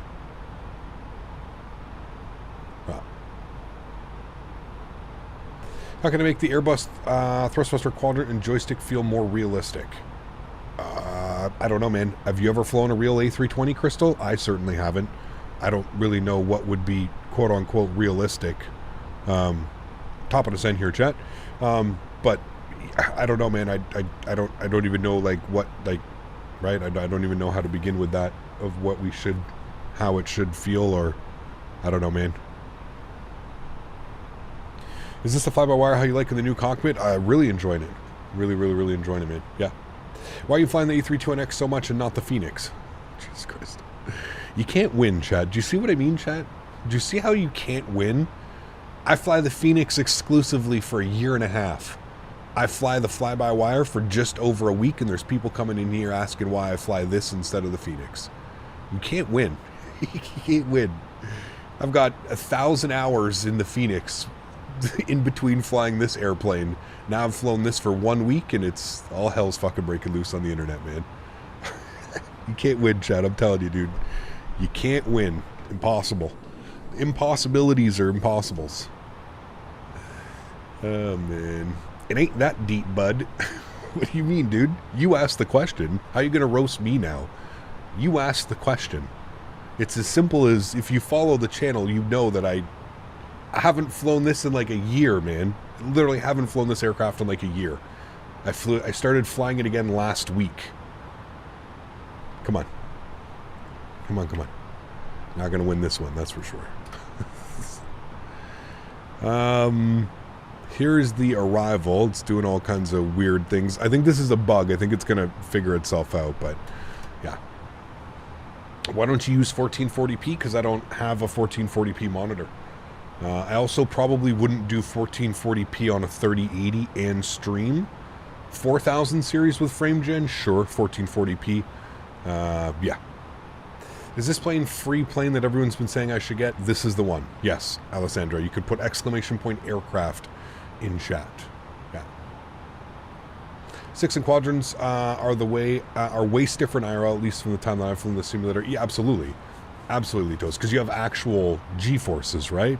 You have actual forces going against your controls. So, yeah. I'm on the ground in Hamburg waiting for your arrival. Nice. Sweet. Plane is going too fast for a good line calculation. If you slow it down, it should fix itself. Got you. It will do it because we're going to have a speed restriction at 250 anyways, I'm sure. I think there's a speed restriction coming up here. Yeah, 220 at Rarup. You can see there. We'll fly the whole star. Don't do anything crazy. Plane is going... sorry, I got that one. The way the game works, it uses profiles. If you could even use a steering wheel with the quadrant. If the simulator were to acknowledge a steering wheel, that's the thing where I'm not quite sure if it would, right? The simulator will only acknowledge, like, peripherals that have been, you know, I just don't know how it would work. I don't know. Am I the only one who just loves all aircraft that preferring Boeing or Airbus as long as it's realistic? I'm that way, dude. I don't really have a preference. I enjoy both. I enjoy flying both. They're both enjoyable in their own aspects, for sure. Ever thought about VR? I think your rig should be able to run it without with a decent resolution. Yeah, Gordo, here's the thing, man. Have you ever seen a VR stream? It's nauseating. I would never... Traffic. I would never make... He's quite far out, is he not? He's right there. Climb.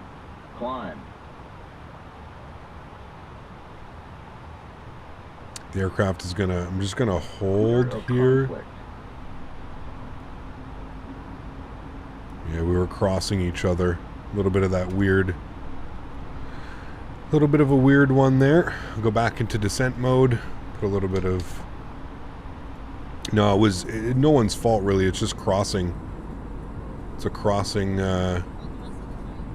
airway or something like that. He's going out that way.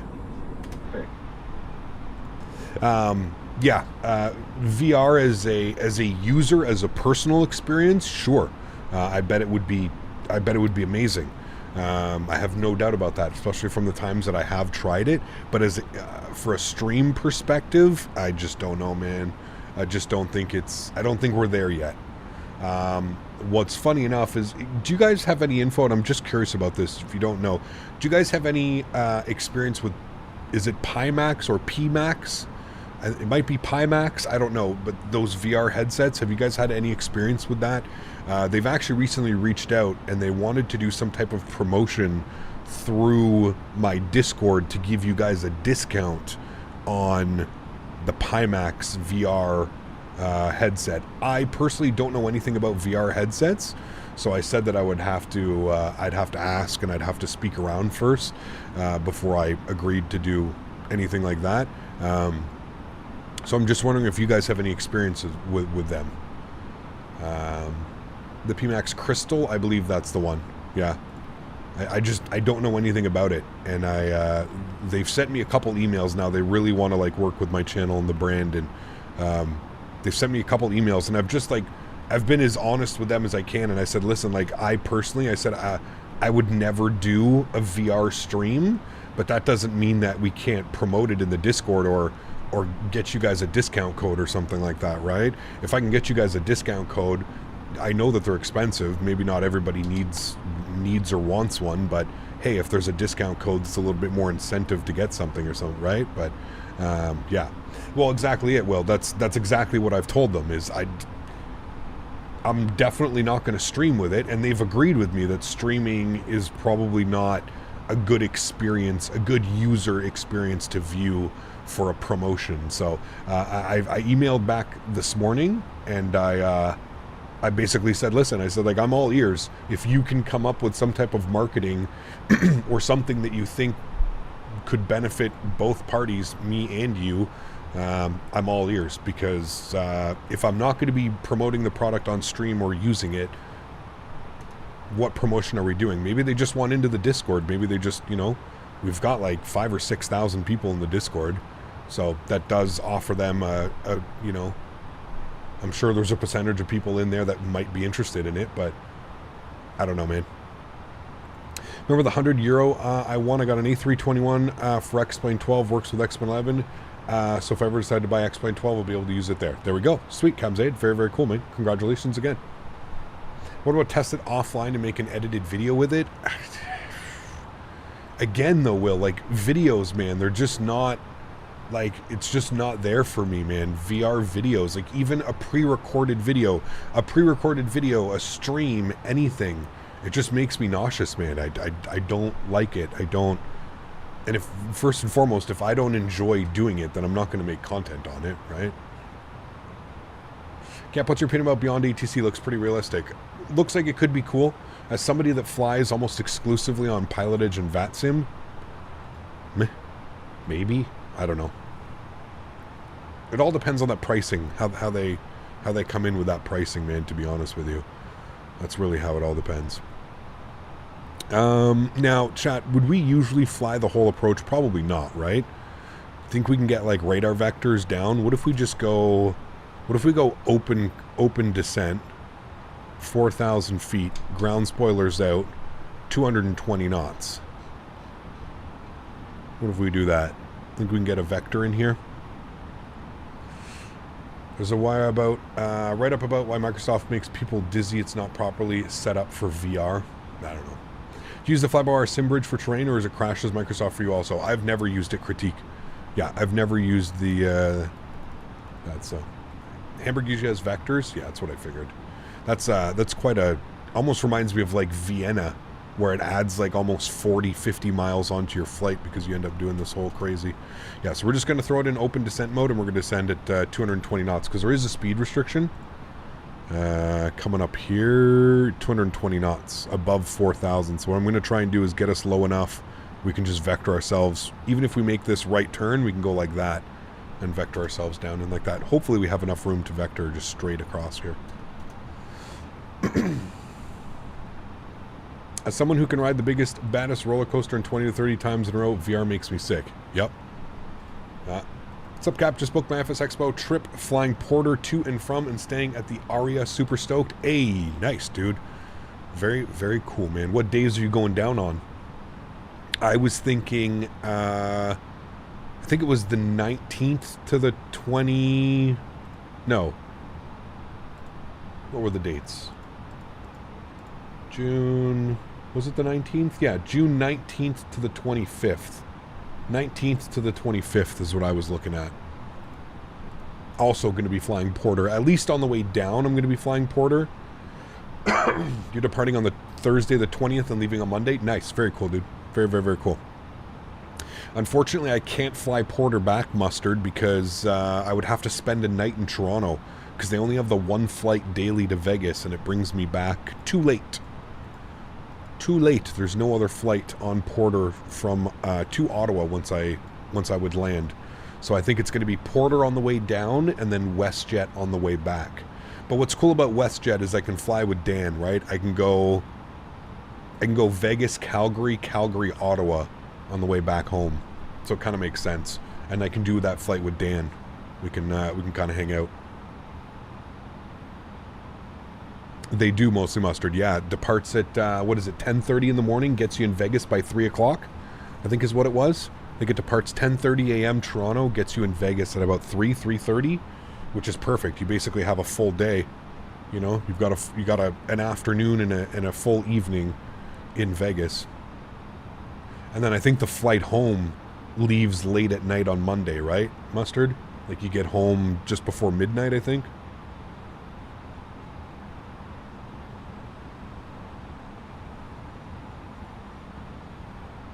That's it, Mustard. Yes, the one that I was looking at, I leave Ottawa at 10:30 in the morning, gets me to Toronto just before noon, and then I have an hour and 20 minutes to customs and yeah.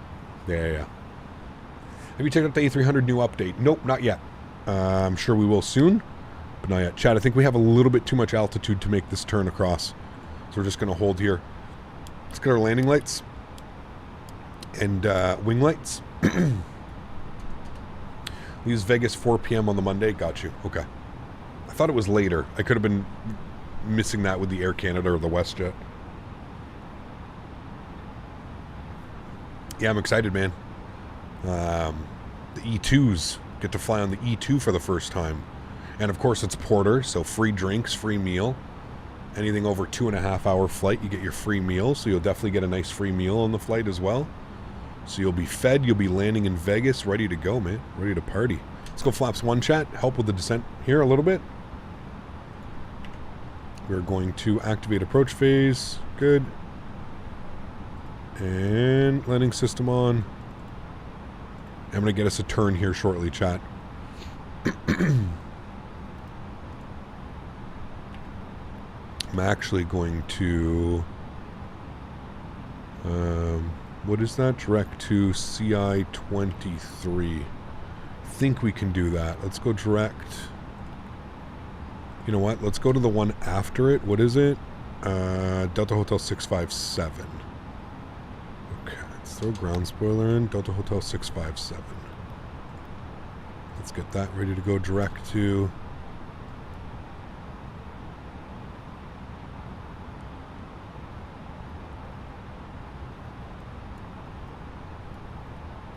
So make sure I don't see any other aircraft in front of us, so I think we're good. Alright, and let's go direct to that now. Good. You can see here we're coming up on glide slope, so that's perfect. Start rolling back our speed. We'll go 210. Should I buy the Airbus Thrustmaster side stick and throttle? I think it's absolutely fantastic, Sebastian, for the money. I don't know if you'll get anything better for the price. I think it's fantastic. Yep. And if you do buy it, use my link in the description, man. Help out the channel. We should have a... I think we're getting another ambassador contract this year through Thrustmaster, of course, again. This would be my 3rd year as a Thrustmaster ambassador. So fingers crossed, obviously. It is recommended to wait until you go below the VNAV diamond to go direct to the ILS, usually. We were like right there though, weren't we? I mean, we weren't really... I figured it was, you know, we were 1 diamond above. Through making the turn and keeping everything there, I felt we were good. 1003 is set. We've got our minimum set as well.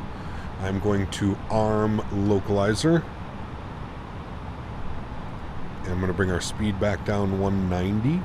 Again, this thing's a little bit piggy. 190, Lokestar's captured, beautiful. I'm going to go approach mode, and I'm also going to descend at about 300 feet per minute. And I'll bring our speed down to 180, so we can go flaps 2 gear down. How do you set minimums? In this aircraft, you do it in the performance page, the arrival performance, and you would set your barrel or your radio minimums. Barrel minimums if you're doing a Cat 1, radio if you're doing Cat 2 or Cat 3 or auto land. Hey, Gab, would you ever buy a motion sim? Do you know how many millions of dollars those are, Lamar? If I had that kind of money, man, I don't think really anything in life would be a problem, right? Yeah, they're expensive, dude. Very expensive.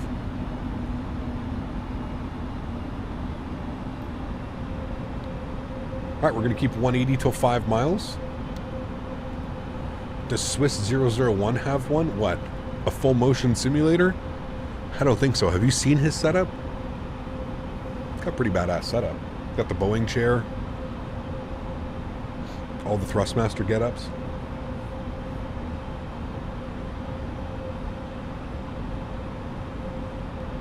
Glide slope about to be captured. Is the miniFCU worth it? At full price, no.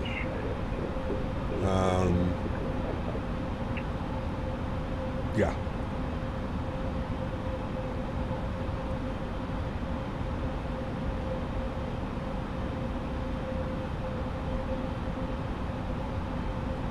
He has the seat that moves. Ah, there you go. He doesn't have like the full... the full like thing that's sitting on like the hydraulics, dude. Those are insanely expensive. Insanely expensive. And you don't get to fly Boeing in an Airbus sim. True. Yeah. Yeah, he's got the next level racing. I forget what it's called. It's the same thing that Jeff has for his like truck sim and stuff. Tower is online.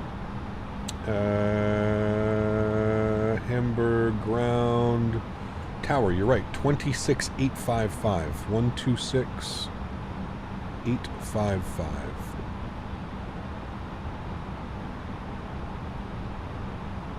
$126,855. We'll call him when we hear the 2,500 foot call out, and then we'll get fully configured.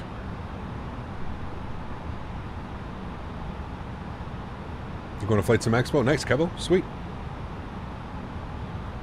Costs as much as a real plane. The full motion sims? Yeah, they're insane. The level D is between 8 and 18 million. It's insane. Absolutely insane. You guys remember Nico? The guy on Twitch? He used to have a full 737 simulator. I don't know if you guys remember him. 2,500. There we go. Gear down, flaps 2. Speed 170. We'll call tower. Tower, good evening, Lufthansa 16 Key Alpha ILS 23. Lufthansa 16 Key Alpha Hamburg Tower, good evening, wind check 250, knots, continue. Continue, Lufthansa 16 Key Alpha. Okay, then we've got ground online. Oscar, it's going to be on 121. 705, I think. Right, let's go final approach speed. Let's go flaps 3. Ground spoilers armed. Auto brake is set. Ding the cabin. Lights off. 160. Flaps full. Aircraft 33, drive Bravo 3 and contact apron. 121. There's someone on Twitch called Cali Crew that has a full 737 simulator. Nah, it's the same thing we were in, Gavin. It's a static simulator. It's not a full motion. 52 departing runway 33 will stay north of the final wind 250 runway 23 cleared to land. Runway 23 cleared to land. Lufthansa 16 Key Alpha. All right. We are vacating to the left. Going to probably hit maybe Delta 7 if we're lucky. Can hit Delta 7, probably Delta 4. We'll see. All right, my aircraft, enjoy the arrival, friends. Get you down the ground. That is a blistering 20-knot crosswind right now. I'm not quite sure why we've got so much. I struggle with the crosswind in this aircraft as well. It behaves quite differently than the Phoenix. But 1,000. We'll see. That is a direct 18-knot crosswind right now.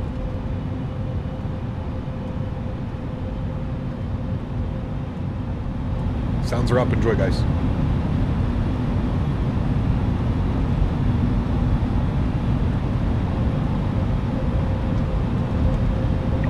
Oscar, Verkehr, Airbus 22, 2 Meilen Enterflug, Piste 33, wählen Sie sich. Oscar, vergessen nicht. Oscar, verstanden. Fliegen Sie ein I don't know why there's like a UFO like just sitting there. Oscar. Hinter dem Randverkehr fliegen Sie in der Flugpiste 2, Oscar, fliegen Sie erfolgreich links. Erfolgreich links, Oscar. Also die Lücke ist ein bisschen eng. Weiterer Verkehr. Winds have calmed down quite a bit. 7 to 8 knots now in the crosswind. Much more manageable. 400. Definitely gusty though. 300. 100 above. 200. Minimum. Continue. Oscar, fliegen Sie in der Flugpiste 2. 100. An der Flugpiste 2, Oscar. 50. 40. 30. 20. Retard. 5. Correction. Perfect. Nose down gently. Reversers are out. Hey, that was real good, chat. Real good. Decelerating. Reversers off. Auto brake off. I'm going to roll this out here a little bit. We've got to cross the runway. Alright, we're good. We'll take the next exit here on the left. That was really good, chat. Much better on that one. Lufthansa 6 Yankee Alpha, welcome to Hamburg, exit next left, then left to join Delta 1, hold short, runway 33. Next two lefts, we'll hold short Delta 1 and 33, sorry. Lufthansa 6 Yankee Alpha. Alright, ladies and gentlemen. Welcome down to Hamburg. That was a good one. Pretty happy with that. A little bit floaty. A little bit floaty. But overall, I felt pretty good with that one. Pretty good with that one, chat. And I landed with my sunglasses on. I usually take the sunglasses off. Alright, he wants his Delta 1 short of 33, so we'll make the next left here as well. Landing lights off, nose light to... oh, I didn't... apparently I didn't have any of my nose lights on. No problem. EP Master start switch on, strobe lights off, wing lights off, and we'll get some brightness in here. Good. F47 for Victor Quebec traffic, VFR, right side aircraft, turning right. What scenery is this? Exclamation point scenery in chat.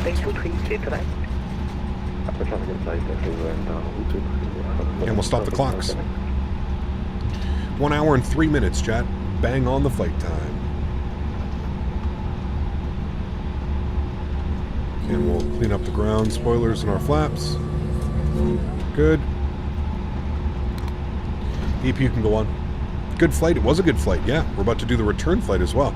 I love flying back into Munich. If you guys enjoyed that one, please don't forget to smash down that thumbs up button. We're looking for 300 likes on today's stream. Thank you all very much for being here. If you are one of my North American viewers, we are live again this evening. We're going to be doing some Spirit Ops from Orlando to Cancun. It's been a while since we've been to Cancun, so I'm looking forward to that one as well. Should be a lot of fun. Oscar, fliegen Sie in die Platzrunde, Piste 23, Wind 2507, Klon, Piste 23, frei zum Aufsetzen und Durchstart. Platzrunde 23, Piste 23, frei zum Aufsetzen und Durchstarten, Oscar. F47 for Victor Quebec, welcome to Hamburg. Taxi left via Delta 10 short runway 33. Delta 1 and short runway 33 for Victor Quebec, location. Lufthansa 6 Yankee Alpha, cross runway 33, contact apron 121.705, bye-bye. Cross 33 into apron 121.705. Thanks for ATC. We'll see you soon. Lufthansa 6 Yankee Alpha. Thanks, yeah. All right, 121.705 for us. Hamburg apron, very good evening. Lufthansa 6 Yankee Alpha crossing 33 Delta 1. Let's see where they want it. 6 Yankee Alpha, Hamburg apron. Good evening. Taxi to stand 03 Bravo via Zulu 3, Zulu 1 Blue Line. All right, stand 03 Bravo via Zulu 3, Zulu 1 Blue Line for Lufthansa 6 Yankee Alpha. Okay, here's where things become a little bit interesting, chat. We need our taxi chart, so we're just going to hold here for a second. We're going to go parking stands. Okay, so we've got Zulu 3, Zulu 1 to 03 Bravo, and he wants his blue line. All right, so we're going to continue our taxi here. Gates 03 Bravo. 03 Bravo, no. Okay, and we're good. Handling by Hong Kong Air Services. Okay, interesting. All right. So again, that's where things are a little bit different. So we crossed here at Delta 1 to Bravo 6. Which takes us to Zulu 3, and then we need to make a right turn Zulu 1 blue line for our gate 03. You have to be very careful in Germany with orange lines, blue lines. Are there red lines as well? Or are there only blue lines and orange, I think, maybe. They have to be a little bit cautious of those. So here's Zulu 1, which should take us to blue line. Or sorry, here's Zulu 1 blue line, which is us. You can see it's blue. So Zulu 1B, blue, orange, and yellow. Okay. And then our stand is 03 Bravo. Is that it right there? That's it right there. Okay. Hold on, I have the park brake bug. But that's us right there, 03 Bravo. So we're going in there. APU bleed is on. Let's get those off. That's right there. Beside the 747, which is nice. Kept the RW Profiles EDDH GSX from Ian. Damn, did he make one? I don't know which one I'm using. Wait, this is 0. Okay, whatever. This looks like 02, not 03, but he looks like he's in 03. Anyways, it's fine. Is this not my GSX mark? Oh, this isn't.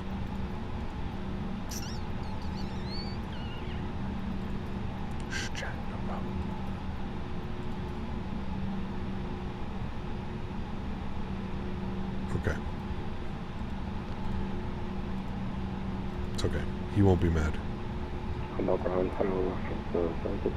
I guess we were supposed to go to that one, but there's a Lufthansa there. Anyways, that's what we'll do. We'll call it on that, chat. We'll say it's that fault.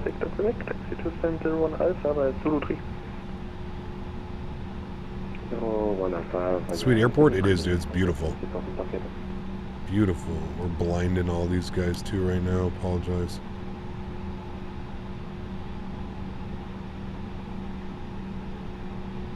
All right. And we're stopping there. Park brake's on. Upstairs, EPU's on. Bleeds are on. Good. Engine number 2 is off. Engine number 1 is off. Red beacon light is off. Sweet. Ladies and gentlemen, welcome down to Hamburg. Let's go ahead and request deboarding. Deboarding. Beautiful. And there we have it. Is that the fly-by-wire A320? It is. Yeah, the fly-by-wire A320. It obviously took us way too far. Probably should have stopped us back there. I think I need to get the other profile. I think you're 100% right. Like, these guys are going all through these guys, and yeah. I definitely have to go get the other proper profile, because this is kind of a mess, to be honest with you. These, like, carts are all here and stuff like that. Definitely a mess. Waiting for actions to open door. Yeah, nothing's, like... I don't know what happened with the jet bridge either. The jet bridge is just not disconnecting. Okay. Yeah, this is broken. I'm going to restart that. Just going to go to GSX. We're going to give that a second. Let me get our return. I have a profile for this one. I don't know why. What do I have for this airport? Let me check. EDDH. I have the Simwings one, like the actual, like, proper Simwings. I don't know. It's obviously not working very well. But that's okay. We are going to get our flight back. All right. Let me go to my new flights. Okay, you're going to work now, GSX? You're going to operate JetBridge? Okay, now the JetBridge seems to work. Okay, that's good. And we're going EDDH to EDDM. Good. We're going to be in our A320neo. Good. And 168 passengers for the return flight, chat. Almost a full aircraft. Let me file off our flight plan here. And I can go to GSX. And reload SimBrief. Good. And then we can request boarding. Boarding requested. Good. Cool. Let me fire this off. Can't you load profiles while the sim is running? You have to restart.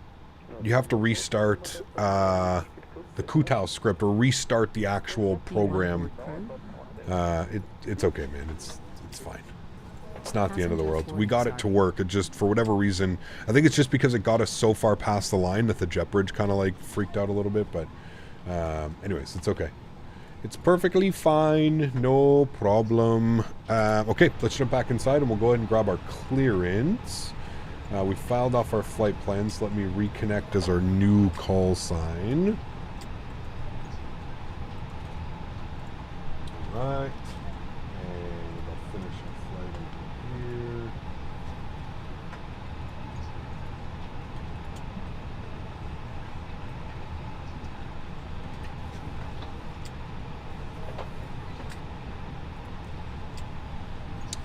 here. We've got delivery on 121805. 121805.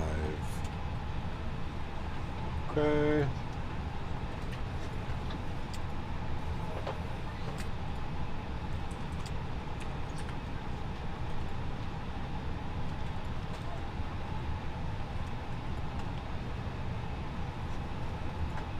Okay.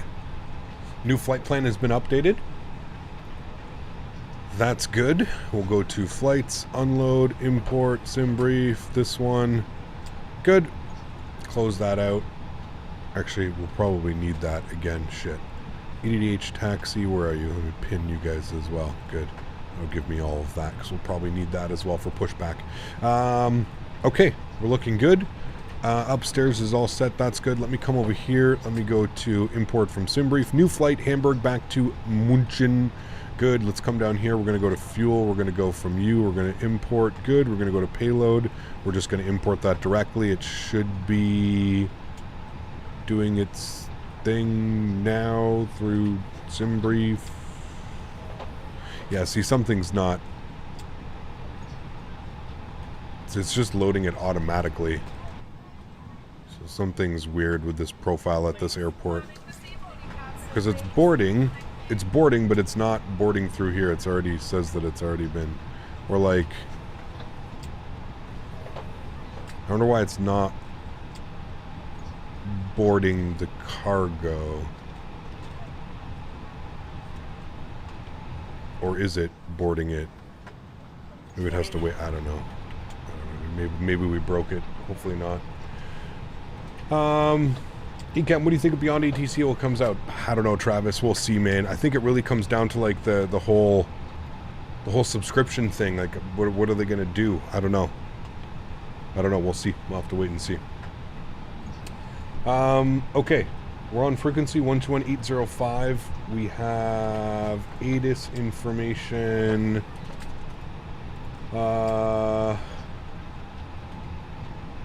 have us out of runway 33 for departure, which can make sense.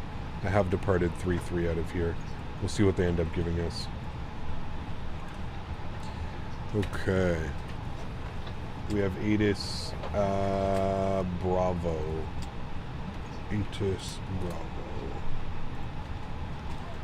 Hamburg clearance, good evening. Lufthansa 1 Echo. IFR clearance to München, please.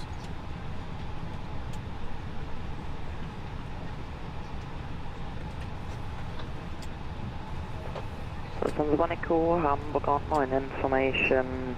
Alpha corrected München Aerodrome, arm lower north, departure flight plan, climb by 5,000 feet, squawk 1,000.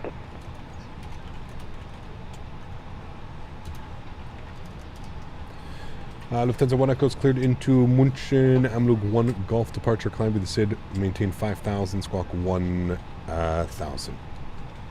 Lufthansa 1 Echo, read back correct departure frequency. When passing 2,000 feet, Bremen radar 119, decimal 510. Right, departure frequency passing 2,000 feet, 119er 510, Lufthansa 1 Echo. Lufthansa 1 Echo, correct, report when ready. Report 1 ready, thank you, Lufthansa 1 Echo. Wow, okay, so that's cool. So it's actually boarding the cargo like as it's boarding. That's kind of crazy. It's actually getting all the weight and balance from all of that. That's pretty wild. Okay, cool. Let's come down here. Let's go to our flight plan. We're going to go to, our init ref. We're going to do our init request. Forgot that we need to do all of that. Good. Everything looks fine and dandy there. We're going to go with a cost index of 5 once again. Cruise level 350. We'll go to our init B page. Block fuel for this leg of the flight was 5.5, so we'll bug that up. 5.5. Good. Let's go to our flight plan page. We're going to go to EDDH. We're going to go to departures. We're going to plan runway 33 for the departure, and we're going to be on the Amlug 1 Golf. So we'll plug that in. Good.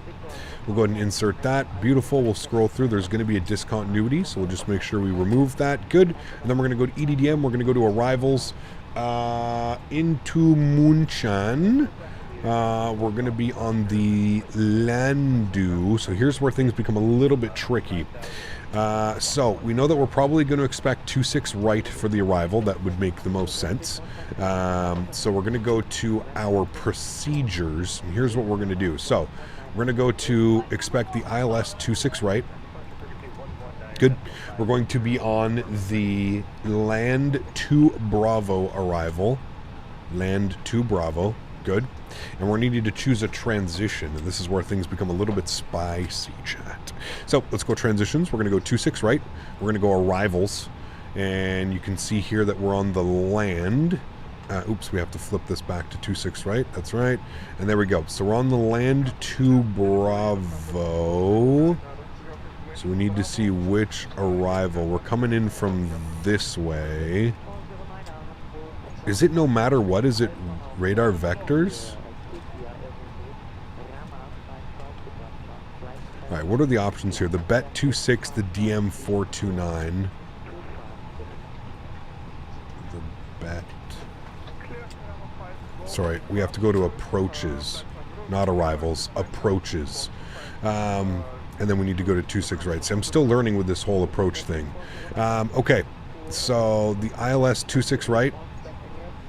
We don't want that one because we're coming in from the land, from land to approach. 8 left, no.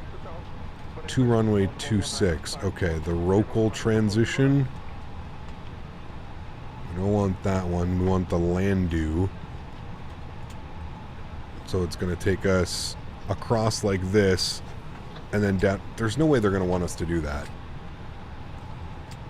Oh man, I'm telling you, dude, flying into... Okay, wait, maybe I am wrong. So it takes us... Where are we coming in from? Are we coming in from Walda? Hold on.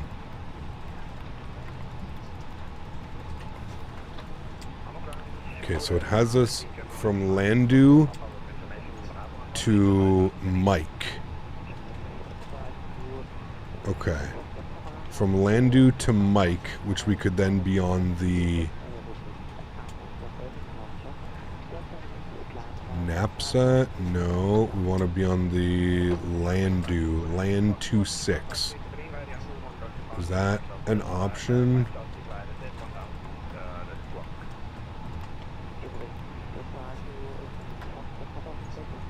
Telling you, dude. So you're flying the RNAV transition, not the star. It's, yeah. Can you help? I have to reinstall Microsoft and all my third-party scenery every time I go into the airport as static aircraft, which I turn off in the settings, but it's still showing up. Can you help me? I have no clue what's causing that, man. Probably an add-on. Land 2 Bravo, and then we want to be on the mic transition. I have no fucking clue, dude. It takes us out to there and back. I feel like no. I feel like we want to be on the...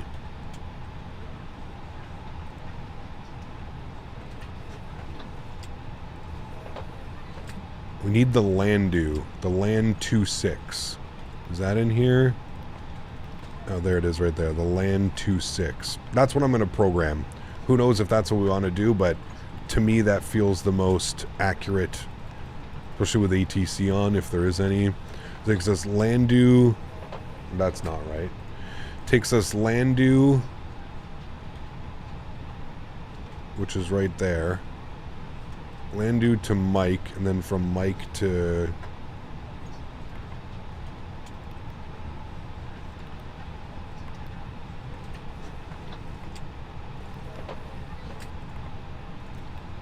That's what it should do. Who knows if that's correct. Mike DM 411 is here, and then it's going to bring us around like that. We'll see. We'll see what she does, but I think that that's accurate. We'll wait and find out. But, yeah. We shall wait and see. Well, we do need Mike because Mike's actually on the arrival. If you look at the actual land, so we're going to Landu, and then from Landu we track Mike, and then from Mike we do that kind of procedural turn in, right? That's what we just did, like that arrival, which if there is ATC online, I'm pretty sure that's exactly what we need to do. I'm just going to leave it like that. If we don't need Mike, we can proceed direct to one of the other waypoints. That's fine as well, but we'll leave that the way that it is for now. Let's go back to our init page. Good. 0 fuel weight was supposed to be... Yeah, we're still waiting on that. Okay, no problem.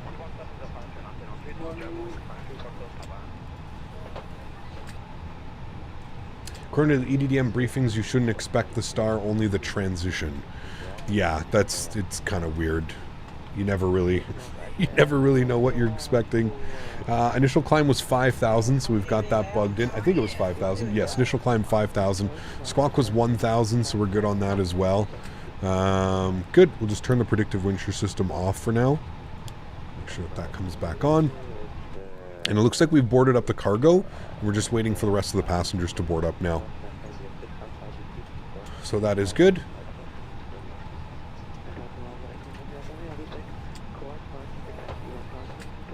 Yep, that was the correct amount. Okay, good. Go on Navigraph, EDDM star, and search for the Landu 26 RNAV transition. Well, that's what we did. We had it up. Don't worry, everything's fine. That's some approach, damn. It's again, this is where I feel like it's just overcomplicated for no reason. Why is there a star, and then why is there a star transition that's really another star that they end up using? Like I said, man, I feel like it's confusing for nothing. Confusion for nothing.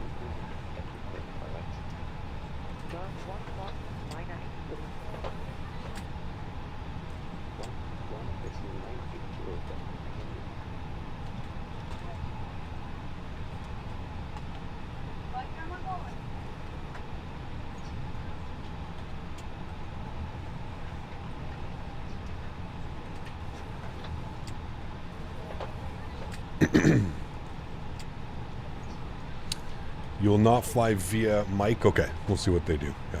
Cap, since we haven't heard from Phoenix, do you still expect them to deliver in weeks? If the PMD 777 would be released earlier, it wouldn't be really a surprise for me. I don't know, man, at this point. I don't know why they say anything at all, to be honest with you, Felix. I just don't know why. I don't know why they bother saying anything at all.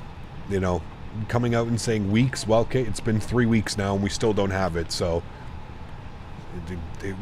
When do we? You've got another week, and guess what? If you don't have another, if it's not out within another week, people are going to be back with their pitchforks, and they're going to be like, "Hey, you told us weeks. It's been months." So I mean, I don't know why they even bother opening their mouths, man. Just shut up. Just give us the product when it's ready. You shouldn't be saying any of these things. You shouldn't be saying weeks. You've hardly delivered on what you've promised already. So I wouldn't be giving any more timelines. Clearly, they're. I don't know, man. I don't know. I'm doing good.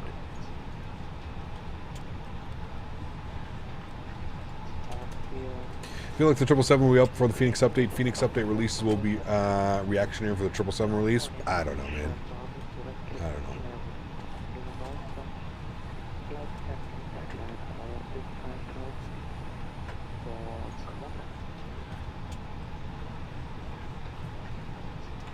Months are a group of weeks, really. I'm gonna start looking at it like that.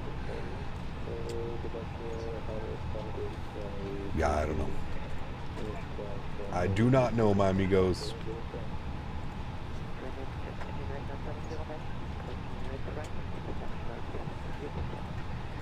Alright, we're almost done the boarding. You can see we've got the last couple passengers getting on board now. There we go. We are ready to rock and roll. Let's grab some numbers. We'll throw that down here. Good. Let's go to our performance numbers. We're going to go ahead and leave our flaps for now. We can go V speeds. Format error. Oh, because I have to have my flaps in there. Okay, we're just going to wait for that then for now. Cool. Red beacon light comes back on. Seatbelt signs come back on. APU bleeds on. Everything's good there. Let's go to GSX. Going to prepare for pushback and departure. And we'll let ATC know we're ready for pushback as well. We do not need to worry about any de-icing. Perfectly fine. Phoenix released the week after the 737 released. Hey Gap, do you know why I can't hear anyone on frequency on VATSIM in the AnyBuilds A300? Make sure you turn the radio stack on. There's buttons. Should be on automatically, but make sure that they're turned on. Hello, Captain. We are ready for pushback. Hello.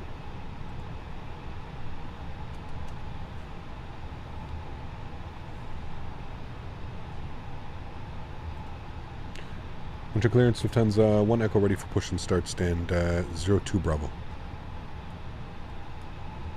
Lufthansa 1 Echo, startup approved for pushback 8111 and start in 05 Departure check completed. Bypass pin inserted. Startup approved, and sorry, you said apron on 121980 or 705? Lufthansa 1 Echo 11705. 121705, thank you so much, have a great evening. Alright, 121705. Zulu 1 Blue Line, hold short of Zulu 1 Blue Line. Number 3 Kilo Fox, taxiing to gate 06 Bravo via Zulu 5, Zulu 1 Blue, and holding short Zulu 1 Blue. That 747 is still here beside us. I don't know, it's like we're supposed to go here, 03 Bravo, but... Apron Control, good evening again. Lufthansa 1 Echo ready for push and start 02 Bravo. Lufthansa 1 Echo, Hamburg apron 9, pushback approved, face south, Zulu 1 Orange Line. Pushback approved, Zulu 1 Orange Line, face south, Lufthansa 1 Echo. Alright, good. Orange Line. Due to icing conditions, please stand by for engine start until push is completed and brakes are set. I think Orange Line is the first line. Yeah, Orange Line. Okay, it should take us to Orange Line. Park brake released. Due to icing conditions, Engine mode selector to start. engine start until push is completed and brakes are set.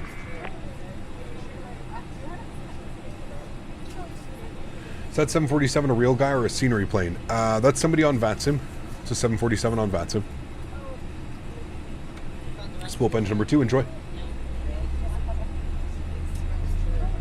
I agree, Alexander. It's crazy, man. I'd love to get into it. I think it would be a lot of fun to try and do. And Lufthansa 3 Kilo Foxtrot, if you don't want to wait, stand 07 Bravo will be available. Wir können warten, 3 Kilo Fox.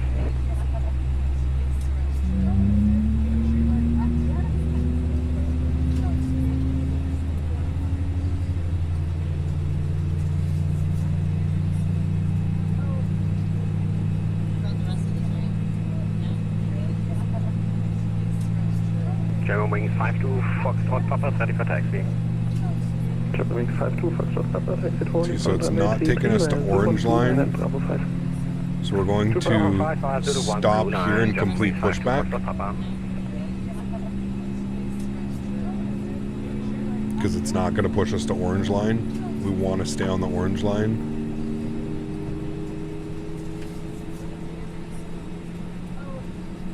Please set parking brakes. What's up? Unlocking gears. Alright, we'll spool number 1. And we're supposed to be facing south. We're going this way. It's okay. We're fine. We'll fix ourselves here in a second. I just pushed straight back using Shift P and then I slew mode into position the nose. It's one way of doing it. Definitely one way of doing it.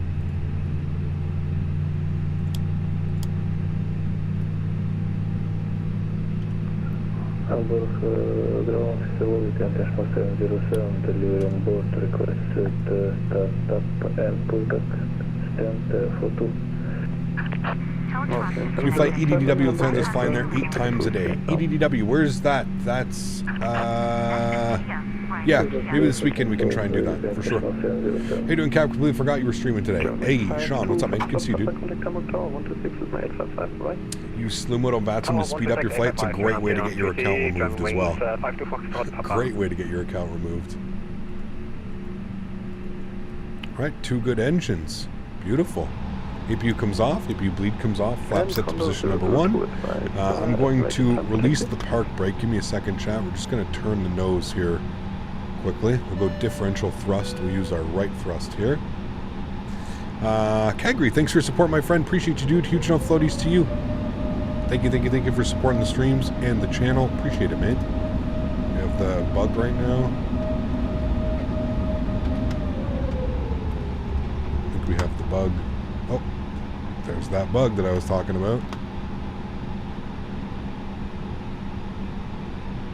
Where you have to toggle your park brake. I only get it with this airplane, where I have to toggle the park brake and then I go flying.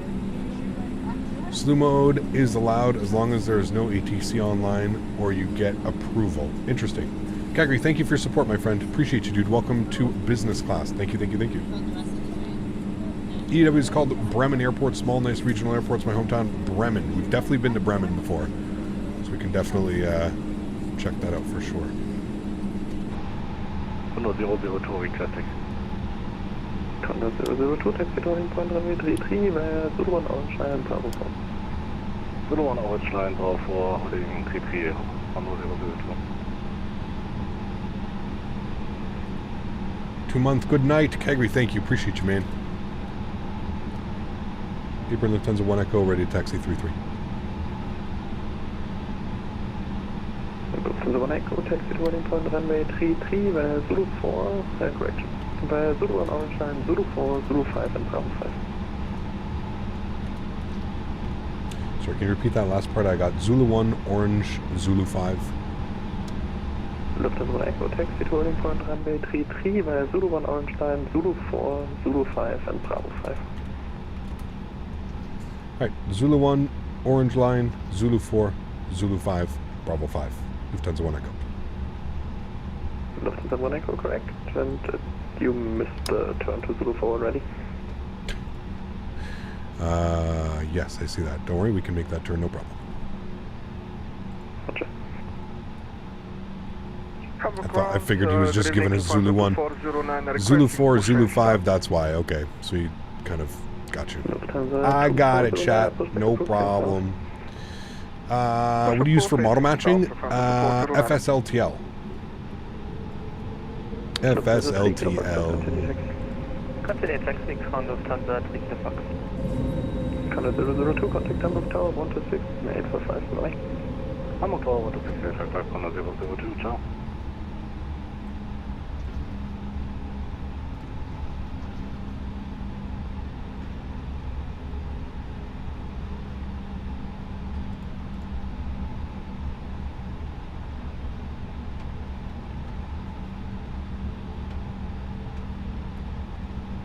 Alright, 126855 is plugged in. Good.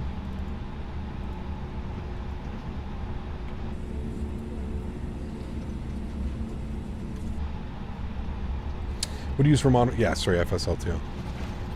Right, so this is going to be Zulu 5. And then he wanted us Bravo 5 for departure. 04 Bravo or something in the vicinity. Blue line. Taxi to stand 04 Alpha via Zulu 5 and Zulu 4 hold short of Zulu 1. And then he wants us on Bravo 5. Taxi stand 04 Alpha via Zulu 5. Zulu 4 We don't have V speeds, yes, correct, because we needed to get our info here. Don't worry, we have time to hold up here. Then he had us Bravo 5, which is right here. There's a lot of people on the ground right now. Are you living in Canada right now? I am. I am. First, Lufthansa 974, confirm your speedbird 974. Yeah, apologies, speedbird 974 on Zulu 3. Speedbird 974, taxi to stand 01 Bravo via Zulu 3. Stand 01 Bravo via Zulu 3, speedbird 974, thank you. Okay, good. Contact Hamburg Tower 126 is 855. 126 855, thanks for ATC, we'll see you soon. Lufthansa 1 Echo. Okay, so we needed to grab this, so it was 0.1 or 5%, 33.6 again. So we'll go down 0.2 or something like that, so perf 1 slash down 0.2. Good, we're going to go flat 65. V speeds 32, 33, 37. Good. Runway 33, clear for takeoff. 002. Tower, hello again, November. Good. Tower Delta, ready for taxi, April Delta 9. And he should know that we're holding short for him. Keep those lights off so we don't blind him. Delta 1, Delta 9, holding point 33, November, for Delta.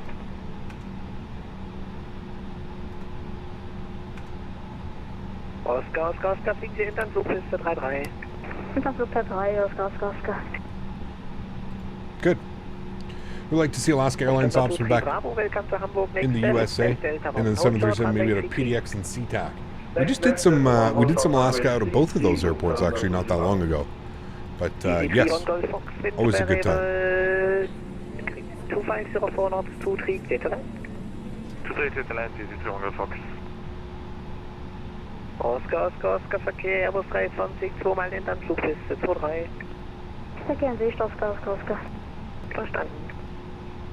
So we've been possible further delays. We haven't heard anything from Airsoft 330 in over a month. 1 month, no dev update. 1.5 months. Guess the bird will need some time too. Listen, at this point with Aerosoft, I think you just... Number 2, Emirates 61. Delta Romeo is ready for departure. Delta Romeo, Roger, number 2. You got most of my friends came to Canada from Turkey. Have you ever met a Turk? Absolutely. Yes, got some good friends. Tower Lufthansa 1 Echo, short 33 Bravo 5. Lufthansa 1 Echo, Roger. Oscar, Yevel, Gateway, Delta 1. I think there was an arrival EasyJet. Oscar, Roger. Is there somebody? Oh, there's somebody right there. There's somebody. So they're doing both. They're doing runway 23 and runway 33. Oscar. Got an arrival coming in as well. We're coming up now in a year for that paint kit release. It's such a joke, dude. Such a joke, man. It's crazy. Is this a little GA plane? International 707 Hamburg Tower, hello. Yeah, a little Cessna. ED3 1 Golf Fox, welcome to Hamburg, left turn, Delta 1, hold short of Yankee 3. Left Delta 1, holding short of Yankee 3, ED3 1 Golf Fox. He's just doing some pattern work in his Cessna. Mark, what's up, my man? Good to see you, dude. Remember you saying in March how close it was to release? Dude. Well, I mean, like, come on, like, you just got to expect it, right? Like, the paint kit releases, you're like, hey, cool, it's coming soon. Nope. guess not. Oscar, nicht darunter, da steht If you could pick between Portland or Seattle, where would you rather go in real life? I'm due to head to Portland this September from London Heathrow, British Airways. I don't know. Probably Seattle, just because I feel like it's a little bit bigger. Maybe offers a little bit more, closer to the ocean as well, so you can check that whole aspect out. I think it'll be cool. 121. Telling you don't have the right profile. The good one lets you choose which one of the 3 lines. Yeah, I'll look into that, Litos. I'll look into that. I would agree with you that I'm not running the correct profile.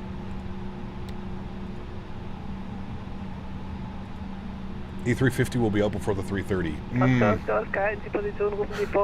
Bold words. I don't know about that one, but... Oscar, wiederholen Sie die Frequenz? Bitte, ich rufe Sie zurück.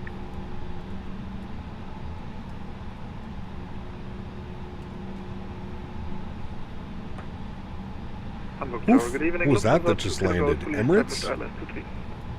Something big just landed. Emirates Cargo 777? Romeo, wind 2507 knots, runway 33 steht for takeoff. Right, 33 clear for takeoff, Delta Bravo, right, Romeo.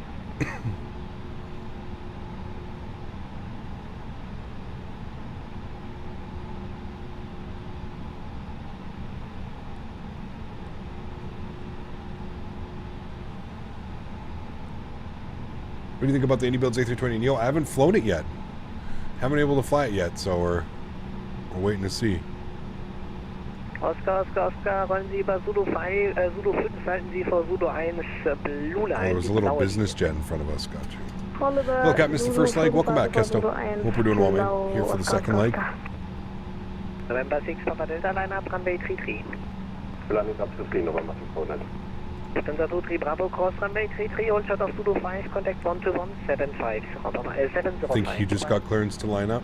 Cross runway 33, hold shot, Zulu 5, and contact ground 12175, Lufthansa 231. Lufthansa 1 Echo, line up, runway 23 and runway 33 and wait number 2 for departure. And up runway 33, Lufthansa 1 Echo.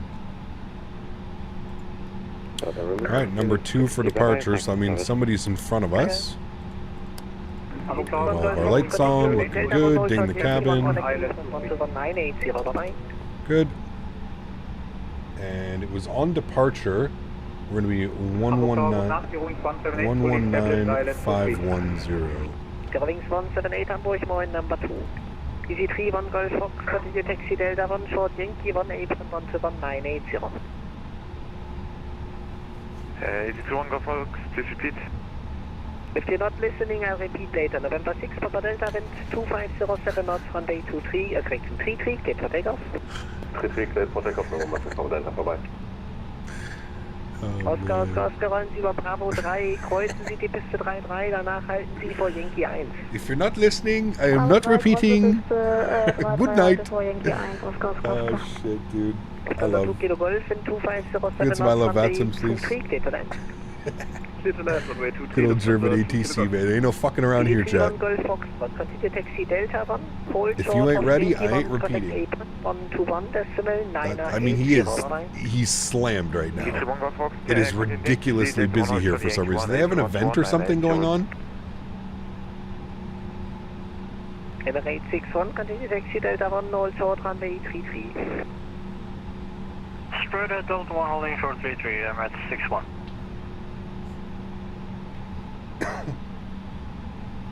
Ukraine International 707, line up runway 33 and wait for departure out of intersection Zulu 5 head.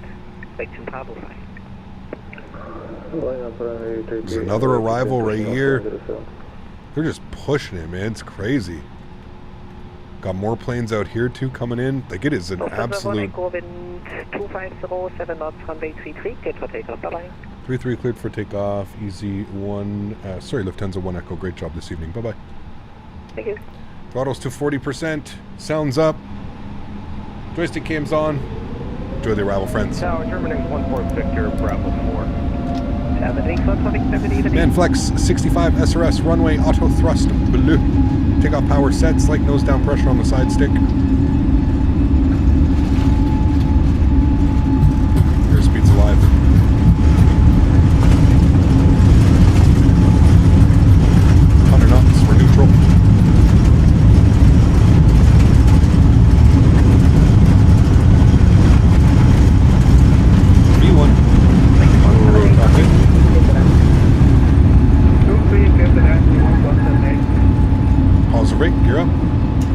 Rolls Taxi Delta 1 Roll Short, runway 33. Delta 1 Roll Short, 33,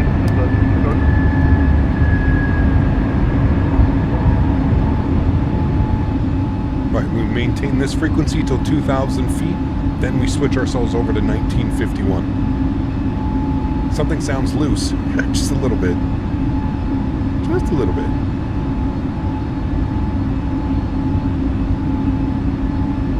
Man, that was chaos. There was a lot of traffic there. Look at that climb out though, chat. Beautiful. Throttles to climb. Alright, there's 2,000 feet. We'll flip ourselves over. 11951. And this is going to be Bremen radar.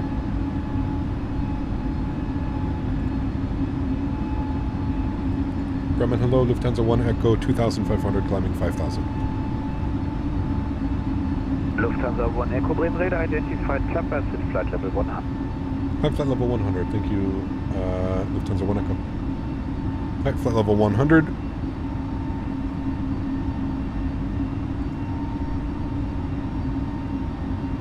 Follow our flight directors. It's a beautiful departure out of here.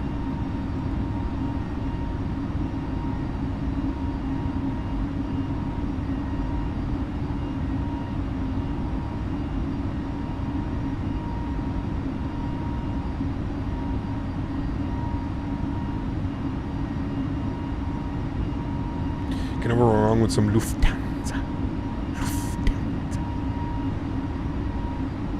Flaps up. Now we got a speed restriction 210 knots. We only have flaps 1, so we can't go flaps up. It would be below our clean speed. If you want me to prove it, I can prove it. Watch when I go flaps up. There's our clean speed, just above where our managed speed is. So we got to keep flaps 1. We have the slats can get retracted. 5,000 feet, standard barometric pressure.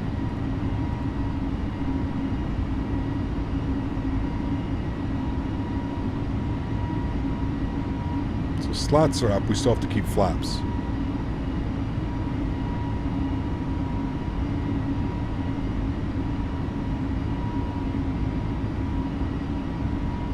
No, the S is for slats, is it not? Not flaps? Uniform reduce speed to I'm pretty sure that's for slats, not flaps. Speed is already at 220, your wings have really come.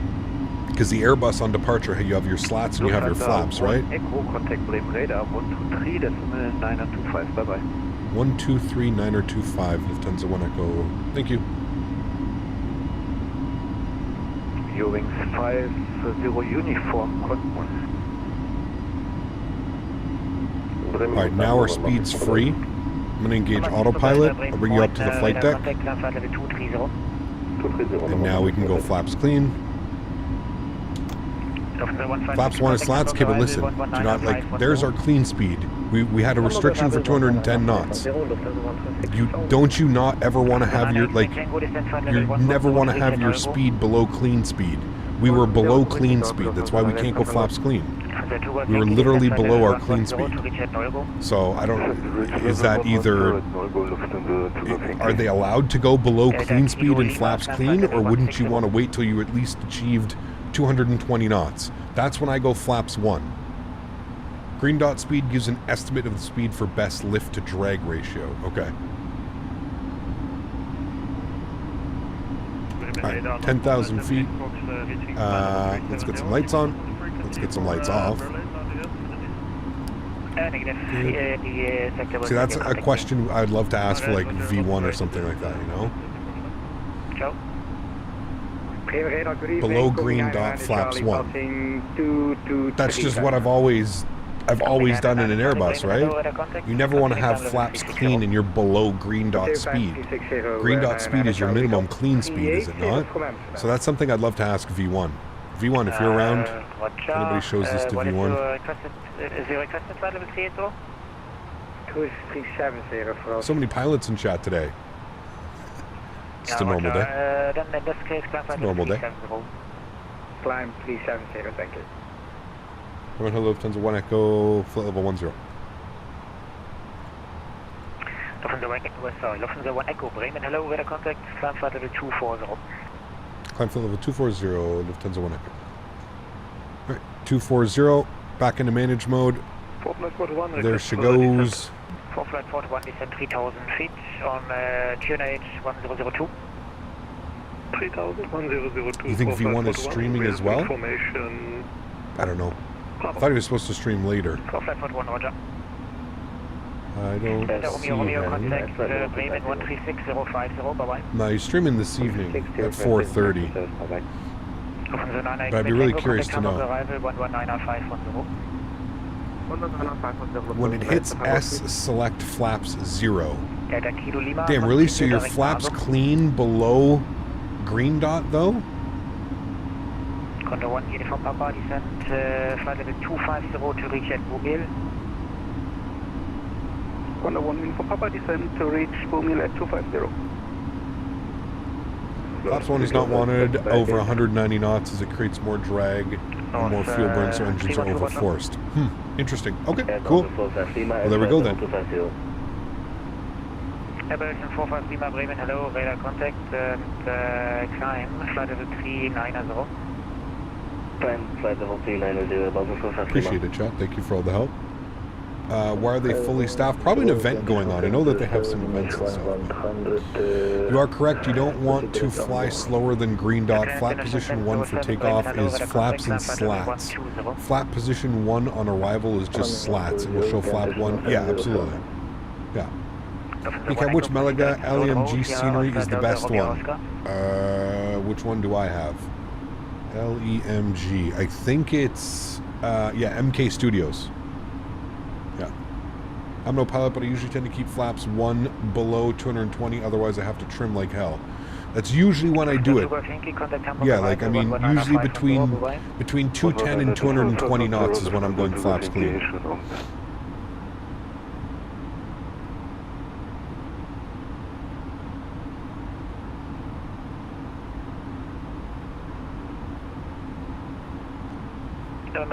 Yeah, but that's your slats, Litos. That's what I'm saying. On departure, the Airbus, the slats are automatic retracting. They're automatically retracting, but the flaps are not, right? But, yeah. And Airbus does trim, yes. You can always slow VLS at any time. Green dot is not a minimum clean. Okay. I mean, it looks like here it was at about... It was about 200 knots, it looked like. 205 knots-ish. It looked like it was the stall speed. 136050, bye-bye. Bremen 136050, Condor 1, uniform Papa, danke, ciao. The autobus? The auto Airbus? The autobusing? Anyways, this is a perfect, we can ask... we can ask V1 about it. I'd be curious to know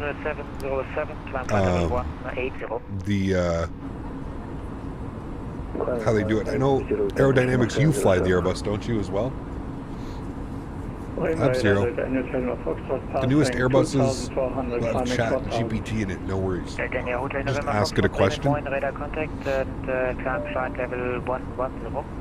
Just ask it a question and it gives you the answer immediately.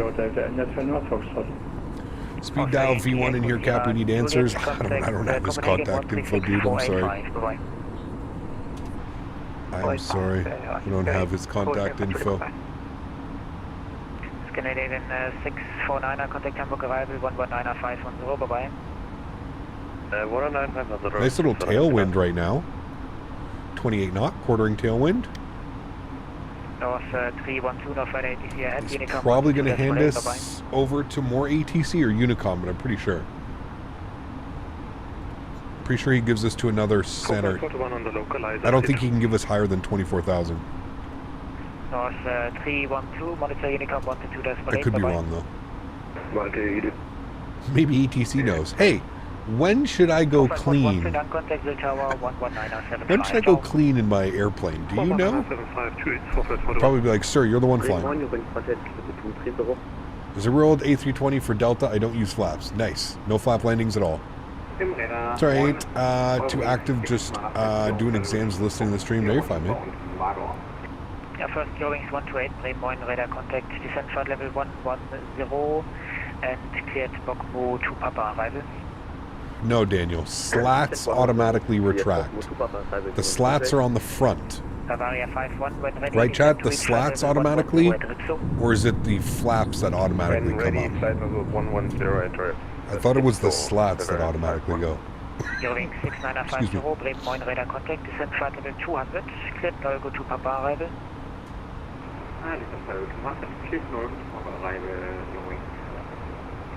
Lufthansa 1 Echo, no further ATC ahead for the time on Unicom 122, that's great. Have a good flight, bye-bye. Unicom, thanks for ATC. Have a great evening. Lufthansa 1 Echo. Thank you. Right, over to Unicom for us. Other way around, the flaps auto-retract on the slats. Say, gotcha, thank you. S speed is minimum slat retraction speed, i.e. the minimum speed at which a clean configuration could be selected. Again, official Airbus website. Okay. The flaps will automatically go up, just leave the slats out as you accelerate. Gotcha.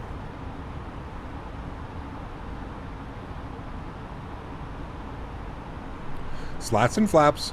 Flaps and slats, chat. Isn't this a great conversation about slats and flaps? Flaps and slats.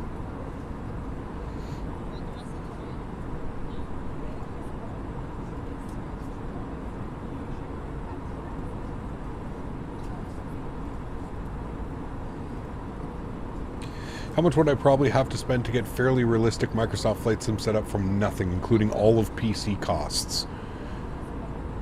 I mean, Ryan, probably off the bat, you're looking at $2,000 or $3,000. $2,000 to $3,000 for a decent computer setup. That's going to last you, you know, a good 3, 4, 5 years. You're probably looking at another couple $100 for peripherals, a joystick, a yoke, a throttle, some rudder pedals. You're probably looking at another $500 right there. Then you're looking at the simulator itself, which is another $70. And then you're probably going to want to grab yourself some airplanes and some scenery. So you're looking at a couple more $100 there. I would say if you wanted to go balls in, probably looking at $3,500 to $4,000. And that's from nothing, getting into it. Now, what I can suggest is not to do that. Because I'd hate to see you spend all of that money and not be interested in it, you know what I mean, at the end of the day. So I would say maybe start with a PC. Start by getting yourself a second hand or a cheap joystick, a yoke or something that you can use, and kind of just going from there, man.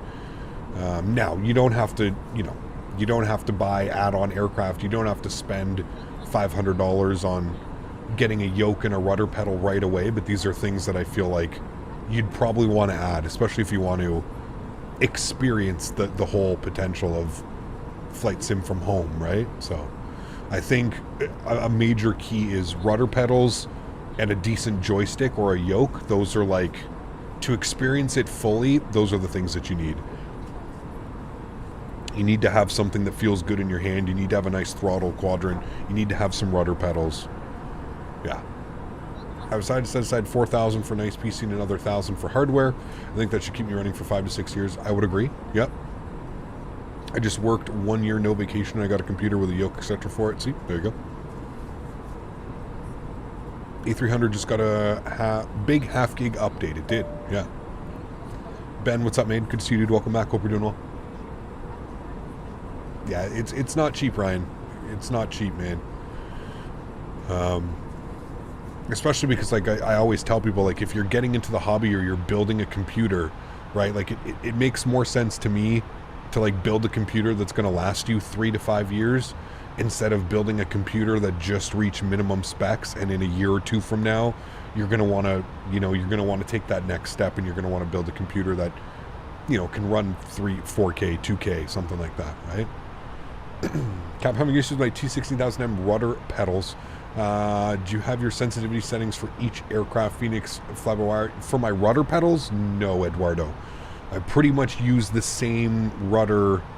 I do use the same rudder profile for all of the aircraft that I fly. I do not change the rudder. Now, keep in mind, I have very expensive rudder pedals, and they're very good at what they do.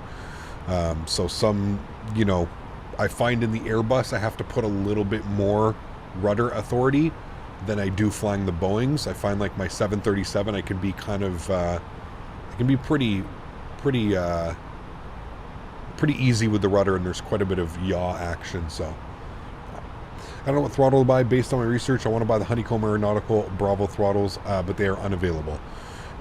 They are, they're the most expensive throttles on the market. I would also probably say that they are probably one of the better throttles on the market as well. If you don't want to break the bank, what I can tell you, Alessandra, is the Thrustmaster Boeing throttle is also very versatile, and it's priced pretty well. I think the bang for the buck, I think it's 129 USD if I'm not mistaken last time I saw. So for 129 bucks, it offers 2 throttles, and it offers like you could use a flap axis, you could use it as a ground spoiler axis, and it's got a bunch of programmable buttons as well as a little autopilot switch down in the middle. But yeah. It's exactly the answer I was looking for. I appreciate it, Cap. That's 1/10 of my pilot training. I think if I try and get the real thing with that sort of price tag, I'm with you, man. I'm with you, dude. Now, obviously, Ryan, there's some cheaper alternatives that you could do, right? Pardon me. If you're solely getting into this, Ryan, because you want to practice on a 152 or a 172 or whatever aircraft you're training in, there's probably cheaper options, right? I mean, theoretically, you could get yourself an Xbox, and you could pick up Microsoft Flight Simulator on Xbox. You could probably do that for less than $500. And you can get a yoke, and you can get a joystick that works on the Xbox, right? The Thrustmaster Boeing yoke, for example, works on the Xbox. So there's cheaper ways to do it. If you're solely doing it because you just want to stay, you want to practice certain things at home, or you want to just, that's the big thing, practicing, right? Yeah. I would say that you could do it for a lot less than $4,000. That's for sure. I don't know anything about this industry because I'm so new. But what's the harm in waiting for the Bravo to be available? There's a lot of uncertainty right now when it comes to Honeycomb. Rumors are swirling that they're not going to be making any more products, and that they're dealing with some. I know for a fact that they're dealing with some pretty bad internal situations. The company has just been, in my opinion, mismanaged pretty poorly. There's a lot of things going on over at Honeycomb, and I just don't know, man. I don't know. Will they get bought out by Thrustmaster or something? I don't know, to be honest with you. I don't know how that would work. I have no clue. Honestly, I think Thrustmaster, it would probably just be cheaper for Thrustmaster to build their own and go against that, right? But I don't know. I don't know what the plan is this year for Thrustmaster. I would love to see more civil aviation, like commercial aircraft products, right? Last year, what did we get from them? We got that badass Viper throttle, like the actual replica throttle thing. So they've done some cool stuff, but I would like to see, I mean, obviously I'd love to see a tiller. I'd love to see the Thrustmaster tiller. I don't know if it's going to be doable. I don't know, but we've heard word that it is in the works. So maybe we'll have a Thrustmaster tiller cam here shortly. I'm just going to have cameras placed all around me. The Airbus stick is great, but V1 said it doesn't feel realistic. Nah, I mean, Mike, here's the thing though, right? And like I totally would understand that, and like we were talking about before. I mean, there's a reason why if you want to get a replica Airbus side stick, they're thousands of dollars, right, dude? This is a $100 joystick that is, close enough to the real Airbus looking type and feel, right? So I don't disagree. You also have to remember, dude, that probably over 95% of us have never flown an Airbus and probably will never fly an Airbus. Probably more like 99% of us have never flown an Airbus and never will fly an Airbus. So the whole realistic, sure, for V1 that makes sense. The guy flies them in real life, right? Of course, he's going to want something in his sim that replicates the real deal, right? Or close to it.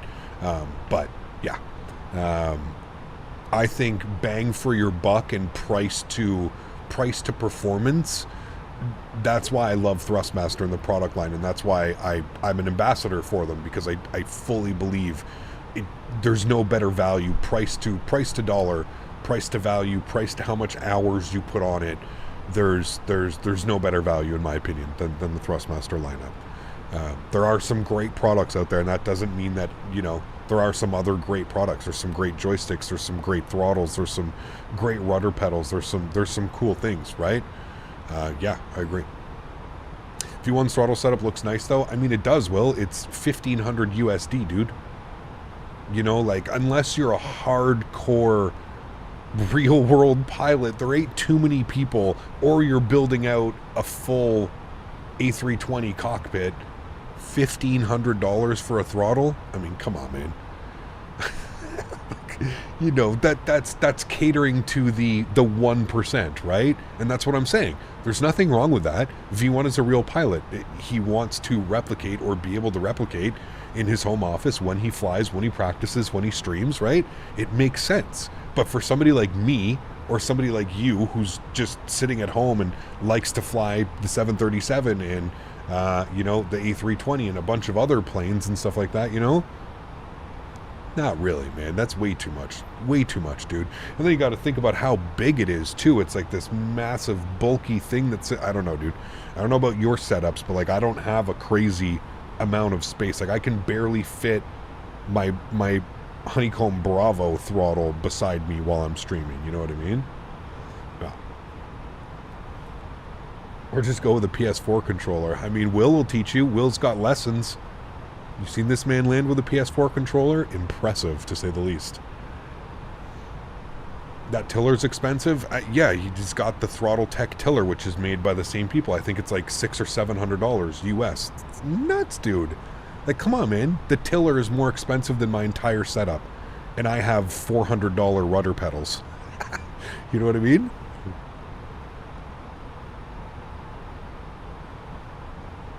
He is sponsored by the dev, so he didn't pay. I don't know. I'm pretty sure he did pay. But I don't know. I have no clue. I have no clue. I've never asked, so I don't know. But I know V1. I don't necessarily think he'd be taking handouts and stuff. He seems like a good man. He seems like somebody that would pay up for something and want to promote it. But I don't know. Who knows? Who knows, man? Maybe he did get a kickback. Maybe he got a cut. Maybe he got a percentage off. Maybe he did get it for free for promotion, right? Who knows?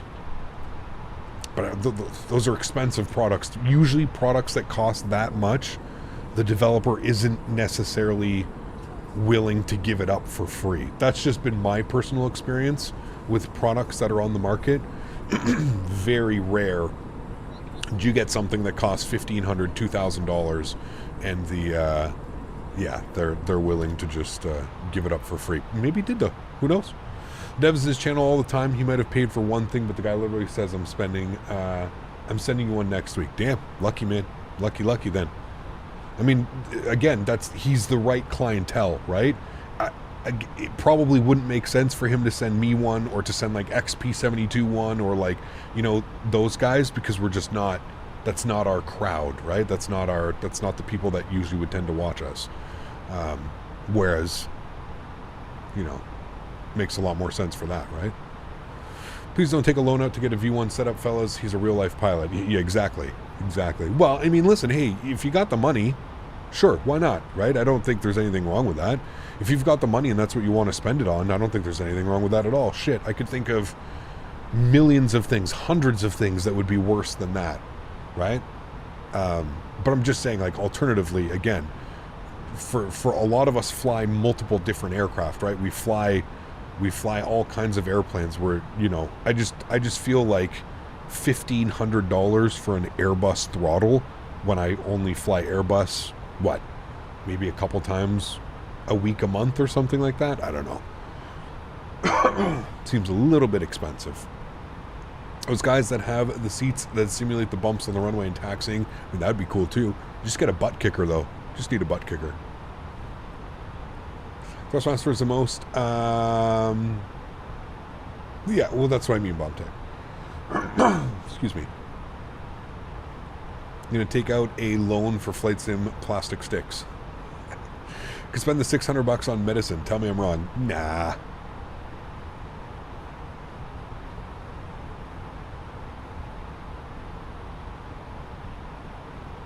Probably get more use out of buying the throttle.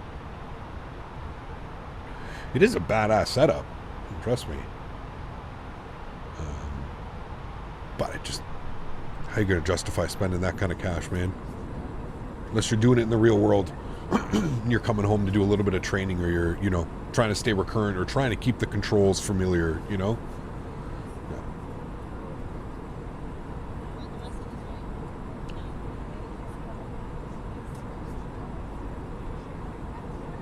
That 1 mil subscriber poll.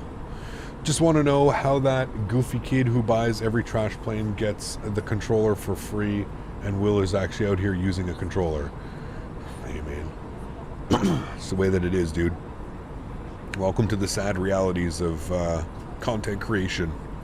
Doesn't matter about the content. Most people don't care about the quality of content. They just care about the constant content, right?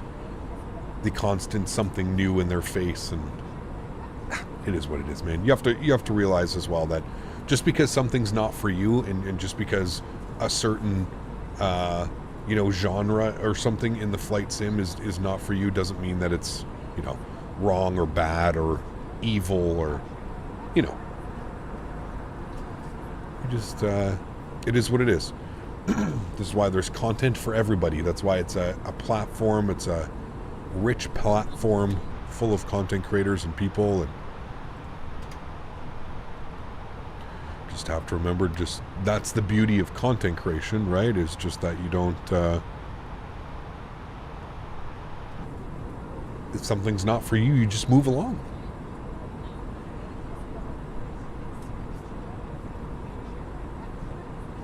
I would agree, Mike. Yeah.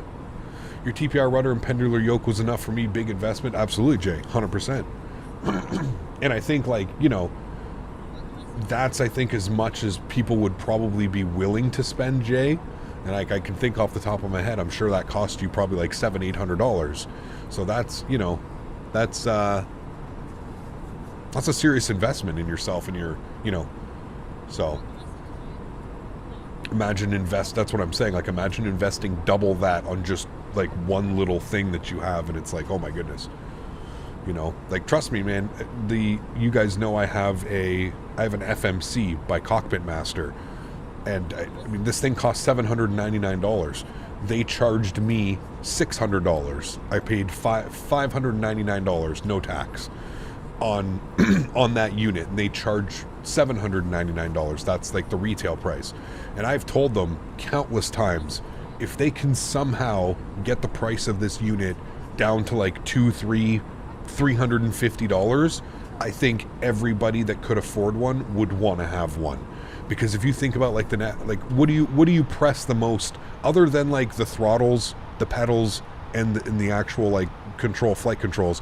What are you playing with the most? What are you using the most? The FMC, the computer, right? Like, if somebody can make one of these and they can sell it at a decent price that's not gonna rip people off, but rip people's wallets, then I think there's a huge potential.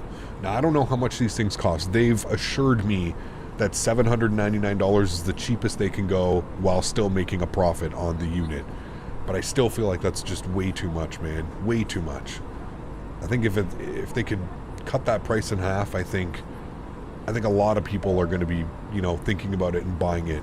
Like I've always said, would it be better to have a product that people can afford and buy, and you sell a ton of them, but you make a little bit less on top, than it is to have a product that you make double on top but nobody can buy and nobody affords? WebFMC support was great on X-Spine. I wish there was something as good for Microsoft. I thought there is something, Alan. XP72 uses something. I forget what he uses. Debating now if I want to walk to work. If I want to walk to work now or purchase that miniFCU. Oh. Yeah. I know, man. I mean, it is a cool product. like I said, I've expressed my concerns with it, but the overall, I think it's a good product. Like I said, I love the button controls. I love the LCD screen, the font, everything is perfect. I guess the big thing is going to be how long does it last? Will it ever break, right? Ideally, you would say hopefully not. As long as you're cautious with it, you don't yank and, you know, push the buttons like crazy, but...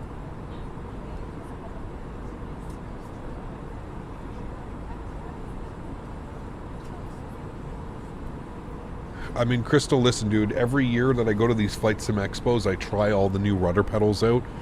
I tried the, I've tried the Velocity 1 from Turtle Beach. I tried the Charlies from Honeycomb. I've tried everything. I've had Cytex. I've had these are by far. I've even tried the Crosswinds, and I wasn't a fan of the MFG Crosswinds, and I know a lot of people like those. I wasn't a fan of them. They just were like too stiff and too like jerky on the move. I don't know, maybe they were just old or something. Maybe too many people had used them at the expo, but these are by far, in my opinion, as far as like ease of use and just how they can simulate your feet on the ground, like the balls of your feet on the ground, or you actually have them fully up in them. Yeah, they're the best rudder pedals that I've ever used. Yeah. What about the nut rubbers? Man, you should have seen it, Brad. We were when we were down at the expo this last year. Thrustmaster had their whole development team there, their research and development team, and I was saying that to them. I was like, you know, oh, the Thrustmaster nut rubbers, and they were just like, wait, what? And like I explained it to them. I'm like, man, for like, you know, when I get in there, I was like, they're so close together that when I have my feet together and I go like this, and the guy, dude, he just started laughing his ass off. He's like, I've never heard them called that before. And I was like, well, I'm here for you, Thrustmaster. Oh man. So I call them the Thrustmaster nut rubbers. Oh man. That's been like an inside. We've called them that for quite a while now, man. I feel like it's been a couple years since they're still a great option. The price is right. But yeah.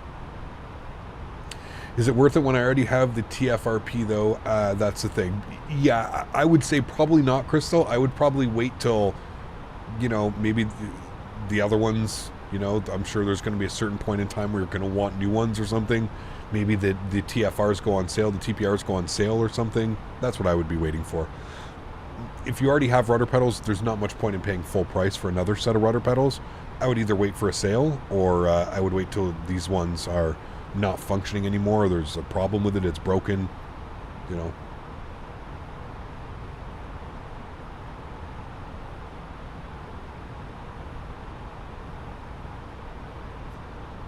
Sounds like a product worth its price. You guys are silly, man. You guys are silly. All right, chat, what are we doing here? 114 miles till top of descent. I don't even think your managed speed changes if you change your cost index. No. Like, what if we put a cost index of 100? I'm pretty sure it just keeps my speed at... Yeah. It's weird. This airplane doesn't, the cost index does absolutely nothing to your speed.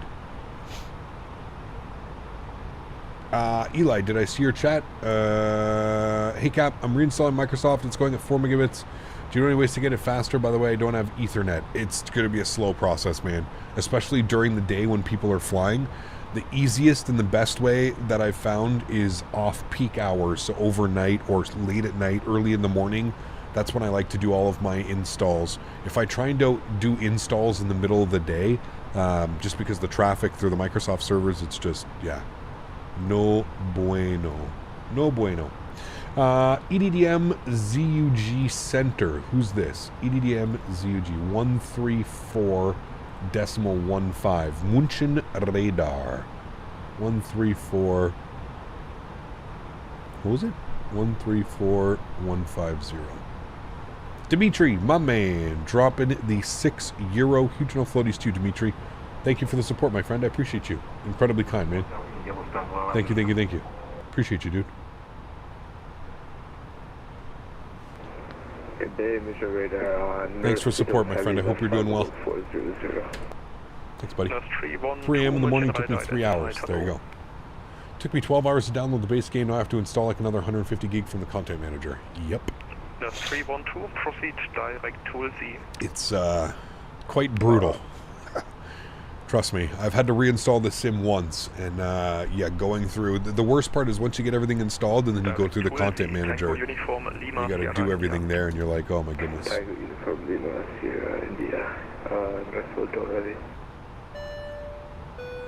Thanks again, Dimitri. Appreciate you, man. München, habe der Lufthansa 452 Heavy out of 113 for 100 shipping in. Lufthansa 452, München Radar Airbus identified. Continue climb to flight level 250. Continue climb 250, Lufthansa 452, and we are able to CPDIC, but the performance is not. Roger, should work actually. Above level 315. Hello. München Radar, very good evening. Lufthansa 1 Echo, flight level 350. Lufthansa 1 Echo, München Radar identified. Hello, descend to flight level 200. Descend now, flight level 200? Correct. 200. Alright, let's go and take control. We'll go open descent, flight level 200. Which makes sense because we're about 100 miles from the airport. And again, he's probably going to give us radar vectors anyways. So there we go. We'll start our descent. Seatbelt signs can come on. Cap, try and install everything from the content manager. I've never done it. I mean, you want to do all the major ones. You want to do the world updates and stuff like that. You're definitely going to want to have those installed because performance, visuals, that type of stuff. Yeah. What hockey team should I watch? Where do you live, Mike? And we'll see what the closest team to you is. Lufthansa 904 Charlie, proceed direct to Raserdingen, Tango Romeo Alpha. It does take a while, bomb tech, that's for sure. Yeah. Atlanta? Yeah, but like you could... Okay, yeah. I don't know, man. I don't know. Who you want to go with? You want to go with a team north or you want to go to a team south? You got Tampa Bay. You've got the Florida Panthers. Great options. Both great teams, really. Or are you going north? Go to like Nashville. Could go Philly. Depends. No shitty Florida teams? I mean, they're some of the best teams right now, dude. Year of Pilot Edge. Hashtag Keith is happy. Hashtag don't mess up. Hashtag PPD. Hashtag enough of that sim. Hashtag no more 122.8 meow. This fucking guy, dude. Oh my dear lord.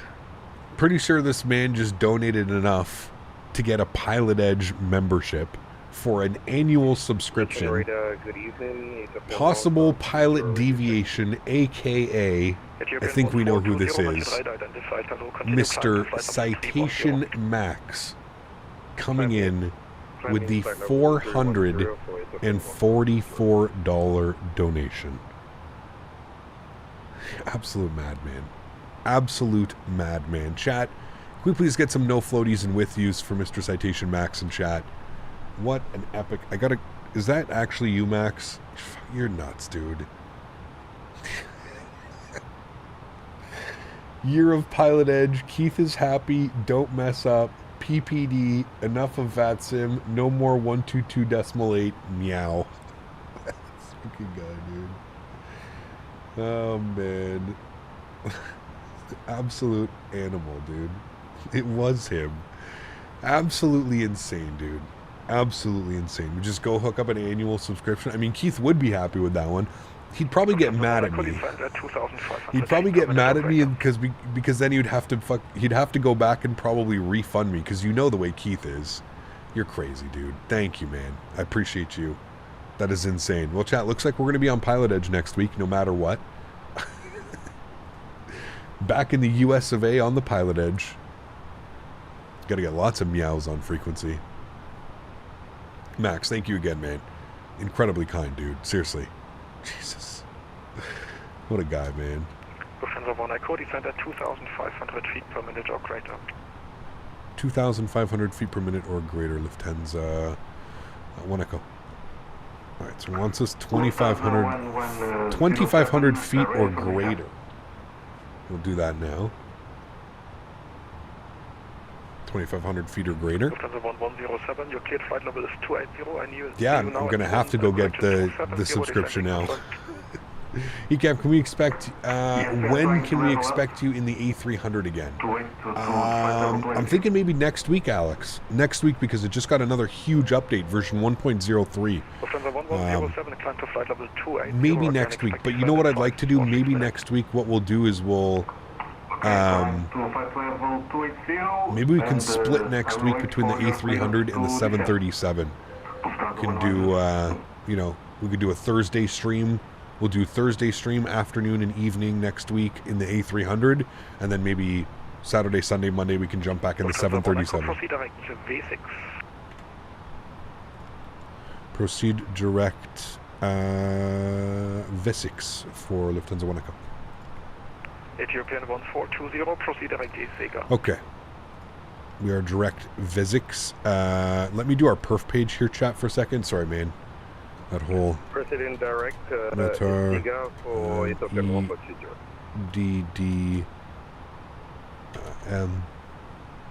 SDF has been updated too. We flew into there. Wait, there was another update? Did you say you'd be flying the MD-11 mid? I mean, that's what they said. Well, I'm just going off of what they said, man. Now, in the email, he said we hope to have it to you by mid-January at some point.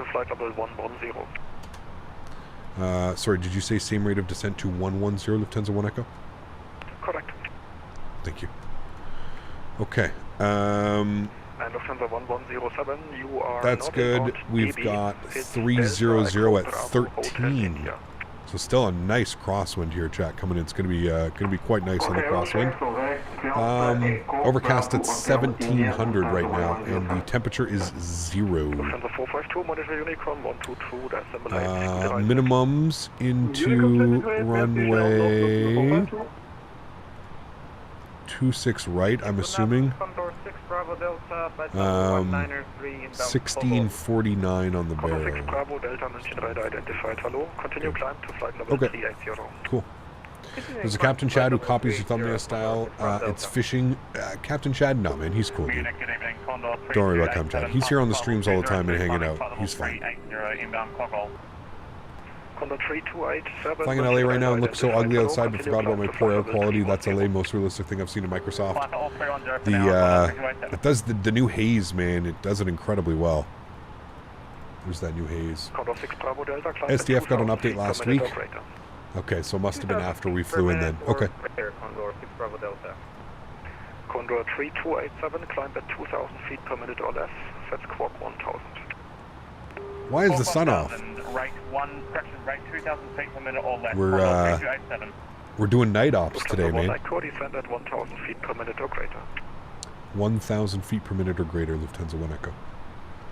Alright, we're going to be, we'll go a little bit better here. Go about 1,600 feet per minute now. It's crazy in Germany. It's one of the only places where, that I've flown in on VATSIM where they'll actually give you a descent rate.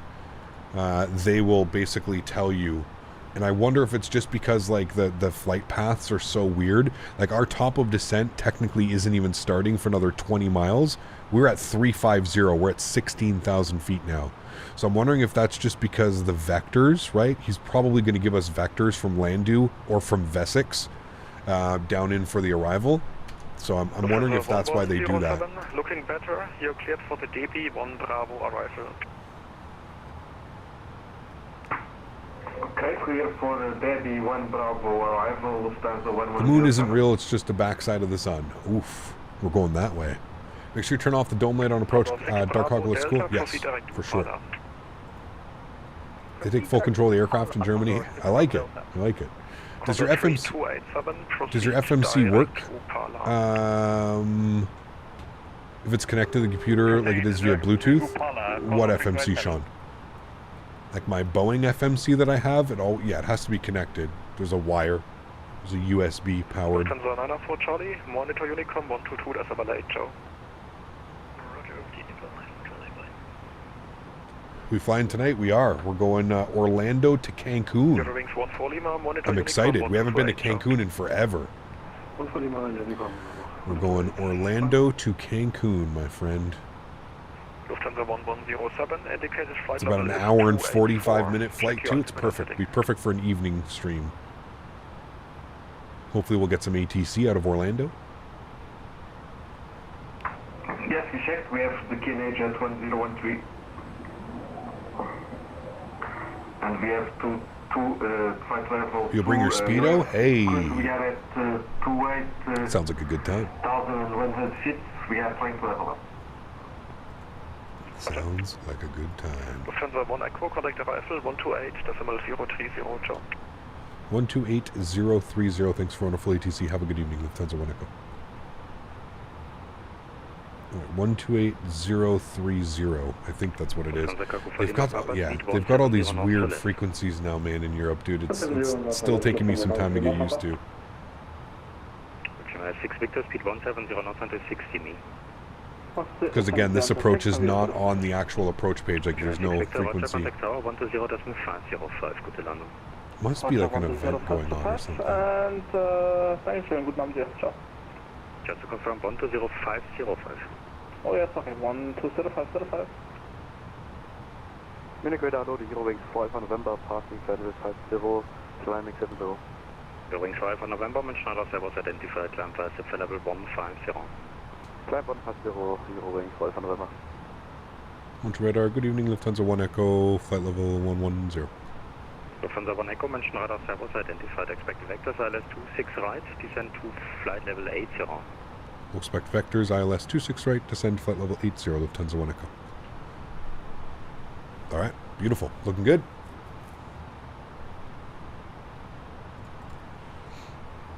Do you use Navigraph? Absolutely, my friend. This is a must-have, especially now that we're going to be back on Pilot Edge. Hashtag Keith is happy. Yes. Lufthansa 1 Echo, fly heading 190, advise able for short approach out of 4,000 feet. Heading 190, and sorry, can you repeat that? Do you want us to descend 4,000 feet? Lufthansa 1 Echo, advise able for short approach out of 4,000 feet.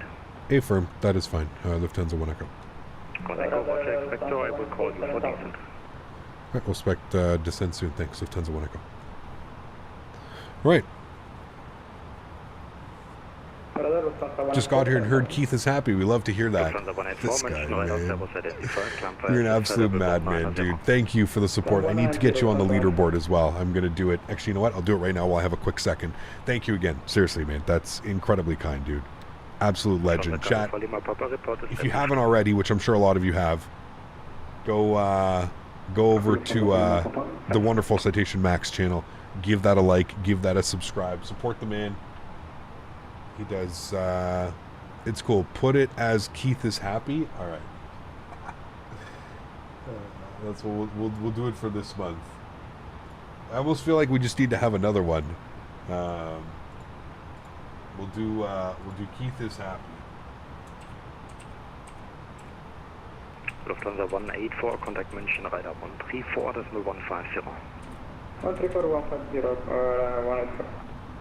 Eurowings 5 on November 7 for you, contact mention radar 134, decimal 150. 134, 150, Eurowings 4 on November, bye-bye.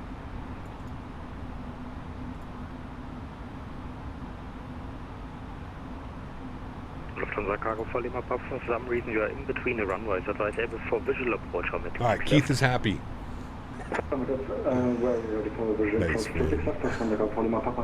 Lufthansa cargo for Lima Papa, Roger. Max is the best, man. Approach runway 26 left in case of missed approach, fly missed approach. Incredibly kind individual, and he will be at Flight Sim Expo, chat, so if you do plan on going to Flight Sim Expo, you'll have to make sure you say hello to Mr. Max. Public procedures cargo for Lima Papa. And he puts some amazing content up there on the YouTube. I think my favorite content from last year, Max, was probably the Oshkosh. Watching you fly the jet into Oshkosh and then watching you fly the jet out of Oshkosh, and you basically were just like, we'll go VFR. I think that was probably one of my favorite videos of last year. That was towards the end of the year too, that came out, right? That was probably my favorite from last year. There were some great ones though too, man. Your arrival into Jackson Hole where you started icing up a little bit, remember? Lufthansa 1 Echo fly heading 200, descend to 5,000 feet, QNH 1004, you have run about 19 track miles for base time. Heading 200 and we'll descend 5,000 feet, Lufthansa 1 Echo. Alright, we'll descend at about 1,500 feet per minute. We should be fine with that. That was a good one too. Were you flying into... Was it when you were flying into Jackson Hole? You're flying into somewhere. I think it was Jackson Hole, and you were dodging the storms a little bit. You're going through some pretty bumpy... I think it was that one. I feel like it has to be. Also, I don't know why my speed is so high right now. Bring that all the way out. Ground spoiler out. Speed 220. Love all the Jackson videos. Some of my favorite content to film. That's just so beautiful, dude. It's so beautiful. Alright, let's get our landing switch on. Good, we're 26 miles right now. We've got all that in there. We're going to activate our approach mode. We're going to turn that all on. Good. Deli, what's up, man? Good to see you, dude. Welcome back.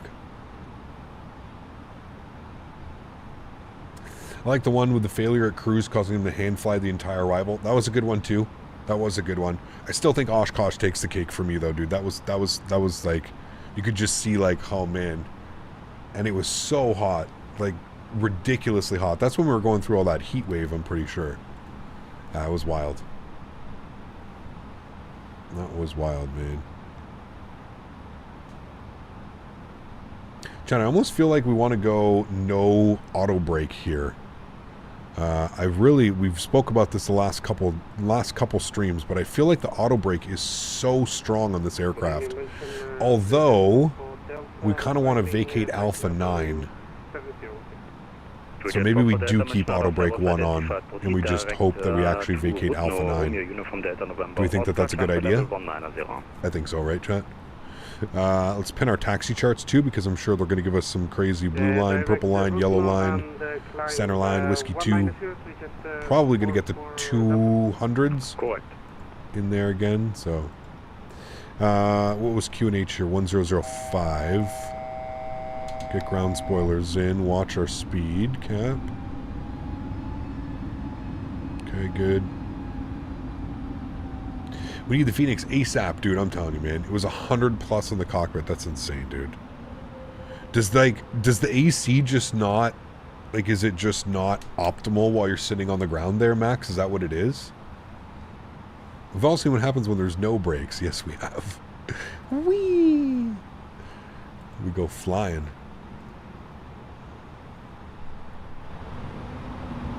Turn the sounds back up here a little bit. Yeah, pretty much that whole ETC. Heading 220 cleared ILS 26 right, descend 4,000 feet. Heading 220 cleared for the ILS 26 right, will descend 4,000, Lufthansa 1 Echo. Alright, we'll descend about 500 feet per minute, nothing crazy. It's got us on a nice heading now. And we can arm our localizer. Good. When it's hot out, the AC struggles till we get airborne. It makes sense, right? Because it's got to... all that air's got to move over the condensers, right? Does it work the same way as like a typically I would think that it would? Lufthansa 1 Echo, revised QNH now 1006. 1006, thank you, Lufthansa 1 Echo. I'm going to leave it 1005 because I'm sure the sim in the updated weather has not updated either. Got you, Max. Okay, that's cool. That makes sense. That makes sense, my friend. Хорошо. Have to speak English though, please. Unfortunately, I don't. Frytech, I'm not going to understand any of your. If you can just put that in English, my friend, that would be very much appreciated.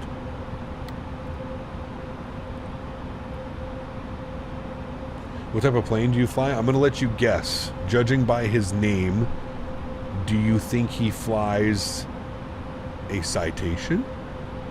To Jet 4 for Delta, continue climb for level 300. Maybe. Potentially. Continue climb flight level 300. 2500. He's got a badass citation is what he has. 2500. 2500. Unicorn 129, thank you very 100% a Learjet. much. He's a Learjet pilot. You just got an Uncrustables ad? Oh, no worries about that bomb. Yeah, they're running every half hour per YouTube. Gear down? We're a little bit too far out. We're still 12 miles. No need for gear down. He's going to hand me to tower, though, soon, I'm pretty sure. 118705, I think it is. We'll see.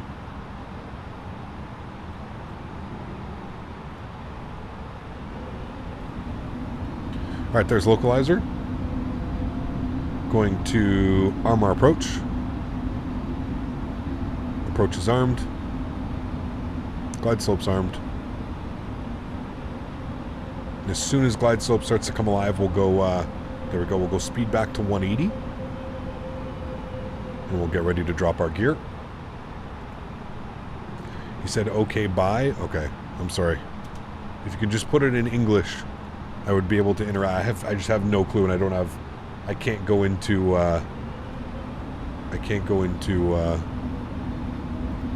Google Translate to do some stuff. Contact München Tower 118.705 at the landing taker. 118.705, thanks for wonderful ATC. Have a great evening, Lufthansa 1 Echo. Thank you. 118.705. Man, now I feel special, chat. We're the last ones to get in before he's closing. Look at that. Beautiful. Cool. Here comes glide slope. We'll go gear down. Flaps 2. Speed back to 180. Sorry, 170. Good. And actually, we're about just shy of 5 miles tracking now, so let's go. Flaps 3. Ground spoilers armed.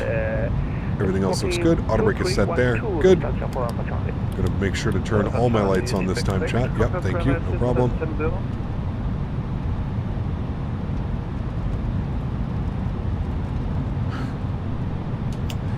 Wichita, hello, Lufthansa 1 Echo ILS 26 right. Lufthansa 1 Echo Wichita, Servus Wind 260, 265, get to land. 26 right, clear to land, Lufthansa 1 Echo. Okay, chat. Cleared to land. Lights are off. We're all set up here. Man, it is pitch black out there. And you can see that beautiful haze in front of us. Icing? Yeah, I mean, technically we probably should have the engine anti-ice on at least.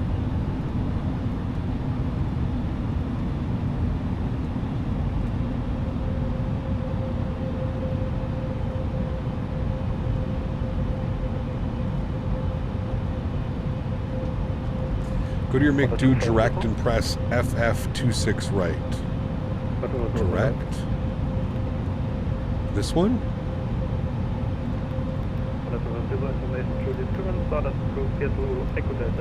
Assuming that's what you're giving us? Nope. Nope. That wasn't correct. Don't know why I did that.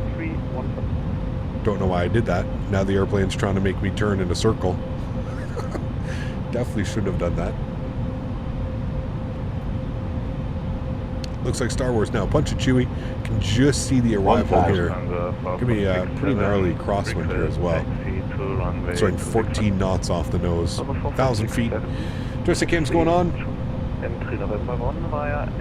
Enjoy, my friends. Catch you down on the ground. My airplane. Good thing I caught that, like, immediately. Enjoy, friends.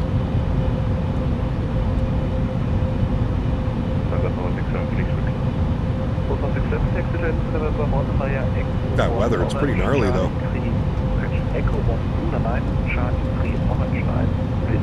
Those winds are a gustin', Chad. Taxi to November 1 via Echo 1. 500. Orange line. The blue line. Gotta take the sunglasses off for this one. 400.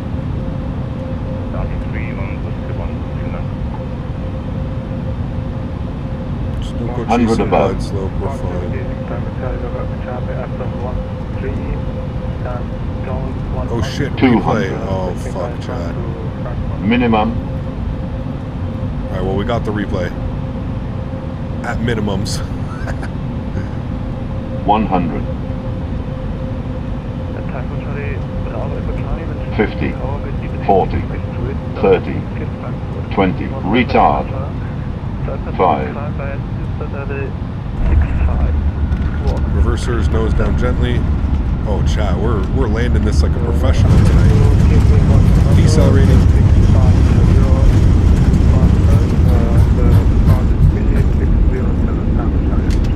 Reverser stowed. Ah, crosswind correction, man. We're getting good at it, chat. We're getting good. Auto brake off. Roll it out. Ooh, baby.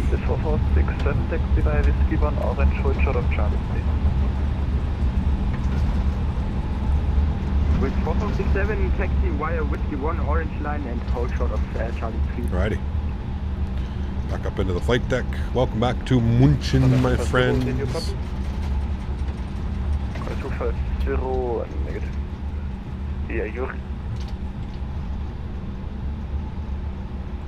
Information Juliet, current started approved, clear to Echo Delta Delta. What did we end up hitting there? 5 November departure. We did hit Alpha 9, chat. Hey, look at us. Professionals. Do you rudder into the crosswind? No. No, you just kick it over and hold. A little bit of rudder, but you're kind of just yaw out of it, right? Alright, Alpha 9. Can we go in at Alpha 9? We can. Alpha 9, November 3.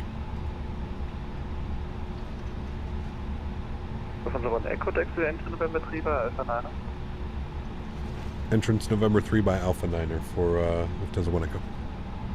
Perfect, exactly what we wanted, chat. Alright, landing lights off, nose light over to, actually leaving those on, strobe lights off, wing lights off, AP master start switches on. Beautiful day of flying, guys, honestly. I feel like those were two great landings, both crosswind landings too. But I feel like we did a really great job. What do you guys think? Good job on the landings? I feel like that was a decent landing.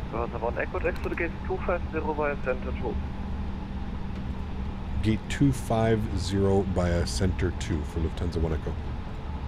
Gate 250, chat. Gate. I don't know. Okay, you know what? Let's not worry about GSX right now. Let's just worry about finding that gate. Gate 250. So that's going to be parking 250 by a center. So it's on that side. Okay. Lufthansa 467 correct.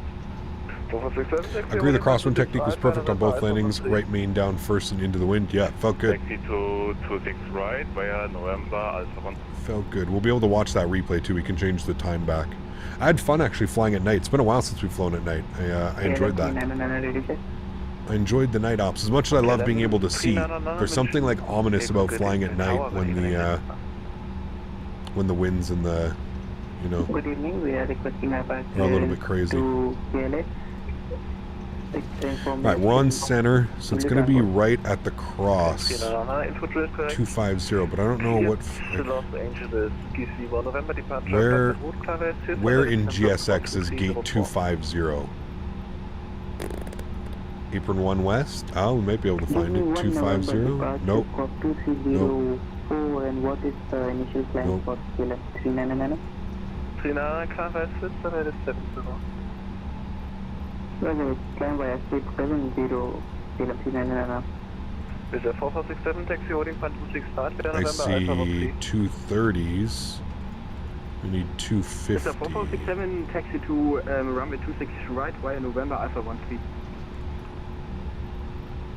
Definitely not those ones. The first page? For Alpha Charlie, pushback approved facing off. 250. Swiss band. Good. Contact 250, requesting pushback.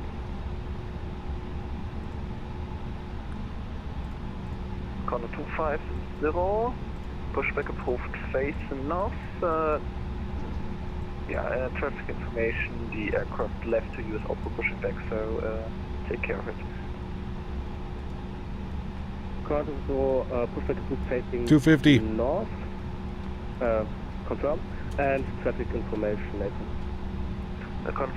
What does the show me option do? It puts a big like arrow over top of the stand that you're supposed to park to for like 10 or 15 seconds.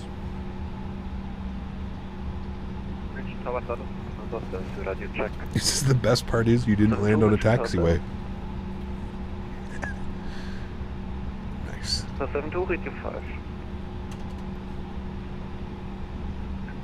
72 information, Juliet 5, Sarajevo. 72 info, Juliet correct, Sarajevo, Bravo 3. Did we stop the clock, Chad? I can't remember. I don't think so. It was about the same time though on the way back. Wish GSX had a map where you could just check the parking. Yeah, I agree. Because like sometimes the parking doesn't match up. Like, I don't know, it's weird, right?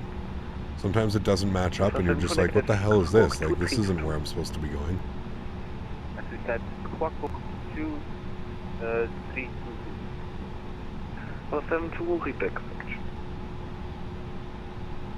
Alright, there we have it, chat. Park brakes on. Beautiful. We're going flaps all the way full. We can't do a full shutdown because we are going to do our replay, which I remembered while we were passing through 200 feet. The fact that we... Yeah, stop. The fact that we even got the replay and then had that good of a landing as well. Come on, chat. That's like extra special. At 200 feet, I turned the replay on. Oh, man. I can't believe we actually did that. All right. All of our lights are coming back on.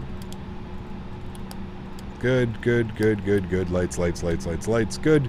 Let's go ahead and turn our sounds down. And let's go ahead and change the time of day so we can actually enjoy the replay.